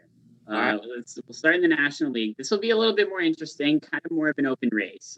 So, Nick, I'm going to go to you first here. Who's your National League Cy Young? National. Yeah, you're right. I would say it is kind of open. I think really I could stick with my Phillies pick and go Zach Wheeler because he's emerged this season spectacularly. But I think I'm gonna go Walker Buehler because the record that he sports spectacular. I think the Dodgers, what they do night in, night out. I mean, obviously have many guys who could contend for Cy Young / have won a Cy Young. But I think Walker Buehler I think deserves that sort of recognition. Obviously they have the big names. Max Scherzer, Clayton Kershaw, who have won it, who have just been these perennial talent pitchers. And I think Walker Buehler deserves a little bit of that recognition. I think it's a little bit of a darker horse pick because, there's a lot of guys there. It shouldn't be, though. It really shouldn't be. I don't think it should be, right? Yeah. I don't think it should be. He's had an obviously, there are a lot of guys in LA who take up a lot of the spotlight, and in both LAs, obviously, Angels and Dodgers. But I think Walker Buehler deserves it. You look at his numbers and it's spectacular. I think he has 14 wins. I don't have the number open, but I believe he has 14 wins this season, up in the top of the league. I just really like that guy. I think he's spectacular, and I don't think he gets the credit he deserves. So I think the Cy Young will be that credit. Yeah, especially with the Dodgers losing Dustin May early into the season, he's really stepped up. And Kershaw being hurt too. I mean, yeah. So I do like the pick. I saw him pitch the other night at Citi Field. That was a fun game. But I think that the Cy Young is going to go to someone for the Brewers. And right now, I'm leaning towards Corbin Burns. I thought Freddie Peralta could be the guy, but, he just went to the IL. But Corbin Burns, he's got a 2.13 ERA right now. I mean, that is really impressive. And also they're contending to potentially steal away that, wild card spot from the Padres. So, I assume that every start for them is going to be high stakes. And when you've got guys like Corbin Burns and Brandon Woodruff coming in, every single start for them is a must win. So I see the spotlight really, increasing the pressure for them. And I see them delivering. I think it's going to be Burns, but I'm putting my money on the Brewers.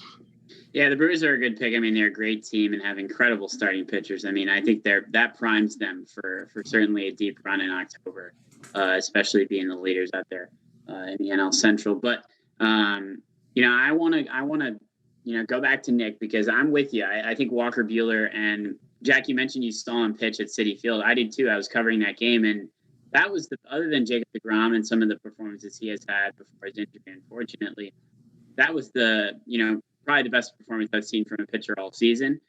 He was incredible. And what surprised me the most about Buehler is his ability to work deep in games.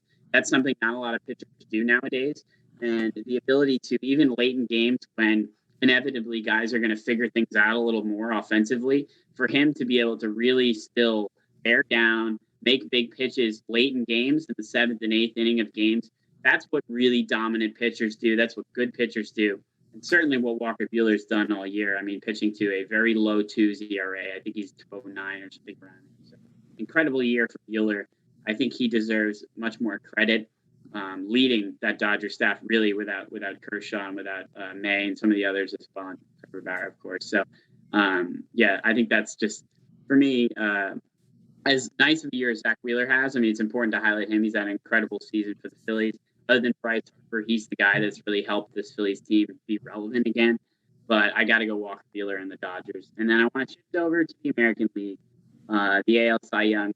American League's a little bit. I mean, I think that the NL Cy Young has a lot of competition. There's a lot of guys that you can see giving that award to.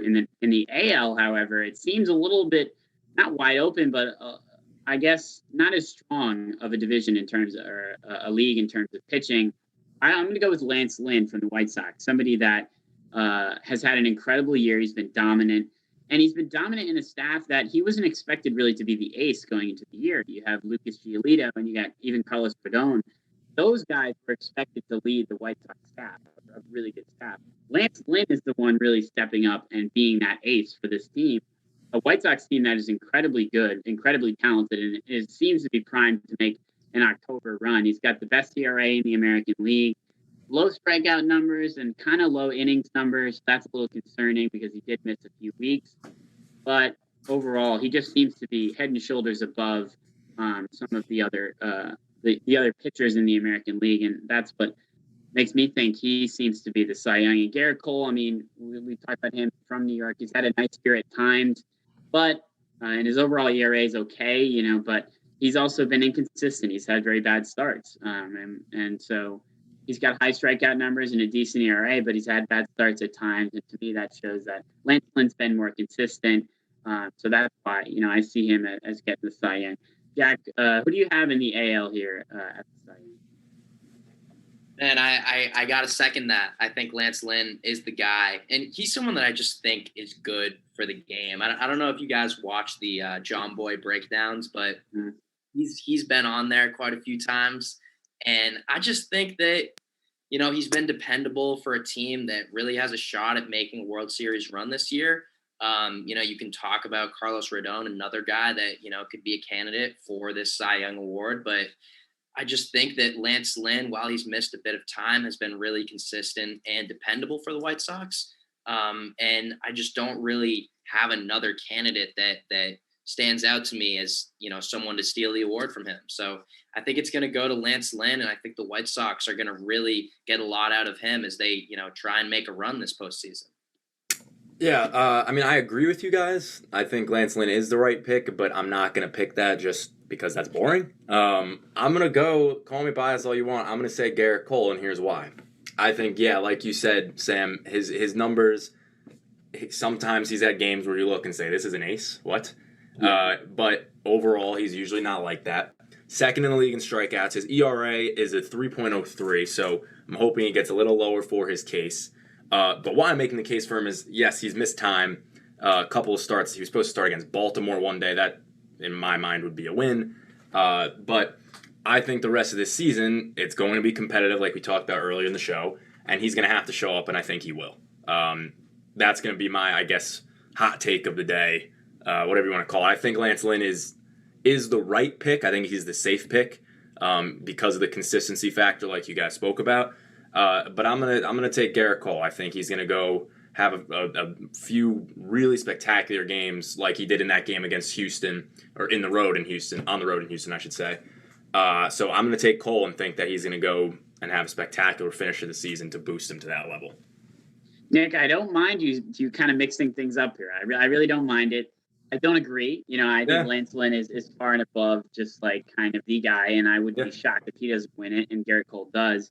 But Garrett Cole, I think there is something to be said about the fact that Cole does pitch well in big games, and we've seen that before. Even that Houston game, that was a really big game for this Yankees team. Going forward, I think that's why you do trust him in the playoffs, despite the fact that he has been inconsistent at times for the New York Yankees. you know what you can get out of him come playoff time. So that's certainly a really valuable arm for them. I just think because of some of the, the clunkers, some of the bad starts, some of the starts where you're right, you're really scratching your head thinking, this shouldn't be the ace of the staff. Those happen at times, and those shouldn't happen with the Cy Young, in my eyes. So that's, obviously we'll see what happens, but it seems like Lance Lynn will be maybe not the runaway candidate, but certainly the leader in that category. Next, we're gonna finish off here with Rookie of the Year, and Jack, I'm gonna go back to you. Let's start in the National League with Rookie of the Year. Who's your pick there? Oh, he's frozen. Bad time for that. Nick, I'll start with you. Go ahead. I'll start. So I think you could go to one of two guys, and they're both from Cincinnati. It's either Jonathan India or Tyler Stevenson. Okay. I guess the front, you'd probably give it to India over Stevenson. I think the consistency with him has been more there. But I more so give it because obviously rookies, for the most part, aren't going to be, unless you're Aaron Judge, MVP candidates. But I think a lot of times, really, it's just how the team performs when you are playing with them or for them, right? Mm-hmm. And especially as of recent, the Reds have been, well, call me corny, but red hot. They're 10 games above 500 now. They've been winning games, and they have two rookies who are in their everyday lineup. They're getting the run, and they're showing that they're here to stay. So I think it's got to go to one of those two. I guess if I have to pick one, I'll pick Jonathan India. But I think, I think the Reds, they have it. I have one of those two guys should have it locked down, in my opinion. Yeah, Jonathan India is an interesting pick. I really like that. He's had a great year, and the fact that he's playing on a Reds team that is making a run at the wild card has to help. I mean, Yep. And he's really producing. He's not just a rookie on that team. He's a valuable bat in that lineup. So that's definitely a good pick. Jack, I'm gonna go back to you here. Who's your Rookie of the Year in the NL? I think a while ago I would have said Jazz Chisholm, but now I'm shifting to his teammate, Trevor Rogers. Nice. He had a real shot at being a Cy Young candidate. That doesn't really happen that often as a rookie, as you mentioned, Nick. But he's got a 2.45 ERA. You don't see that out of rookies. He's my NL Rookie of the Year pick, and I'm excited to see what he does throughout his career. He's so young and really hasn't impressed this season. Yeah, Trevor Rogers is a great pick. That's my pick as well, just because you're right. He's had an incredible year, and then it's like, oh, yeah, he's also a rookie. It's one of those situations where he's had a great year, pitching. But Jonathan India is a great pick, too. He definitely deserves a lot of highlights out there in Cincinnati. But I think Trevor Rogers, 2.45 ERA, that's very impressive for a rookie and a bright spot for the Marlins. Jazz Chisholm has kind of fell off a little bit.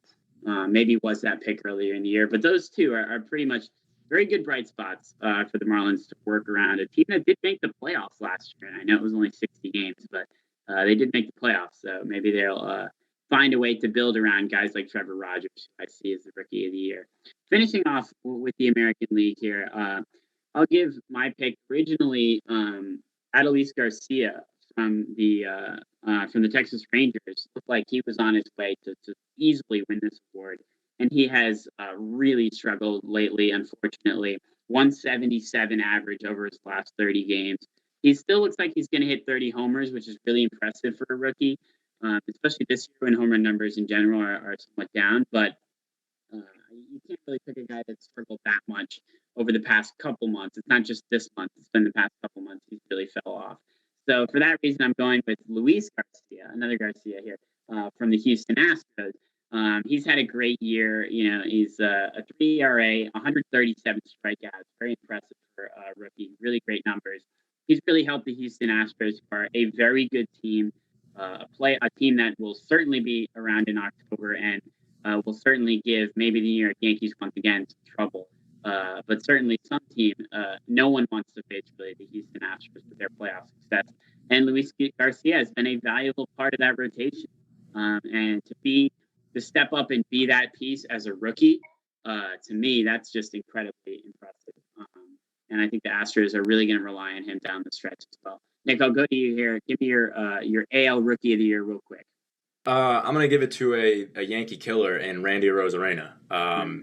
He really, I didn't realize he was a rookie this year because he was around last season. He didn't really play much, only 23 games last year, but he was the ALCS MVP. So boom, there's that. But also, you look at his stats this season, he's batting .280. He's got 54 RBIs, 16 homers, 11 stolen bases. Again, you see any number of stolen bases, it's a important thing to note. 358 OBP.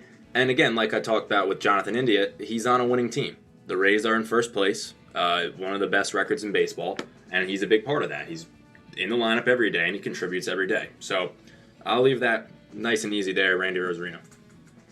Casey Mize. That's my answer. Casey Mize. Casey Mize. That's a good pick, too. A Tigers team that has definitely improved this year. Great. Yeah. Unfortunately, we're running out of time, so that's going to end our show. Thank you for tuning into the program. Hope you enjoyed it. Special thank you to our two great guests, Bill Daughtry and Ben Lyons. If you missed any part of our show tonight, you can catch highlights for the entire show on our WFUV Sports YouTube page or WFUVsports.org. Sports director at WFUV is Bobby Schafferdini. For our producer, Alex Bowles, we faded with the headlines. Jack Roach and myself, Sam Davis. This is One on One, a production of WFUV Sports. Have a great week, everybody.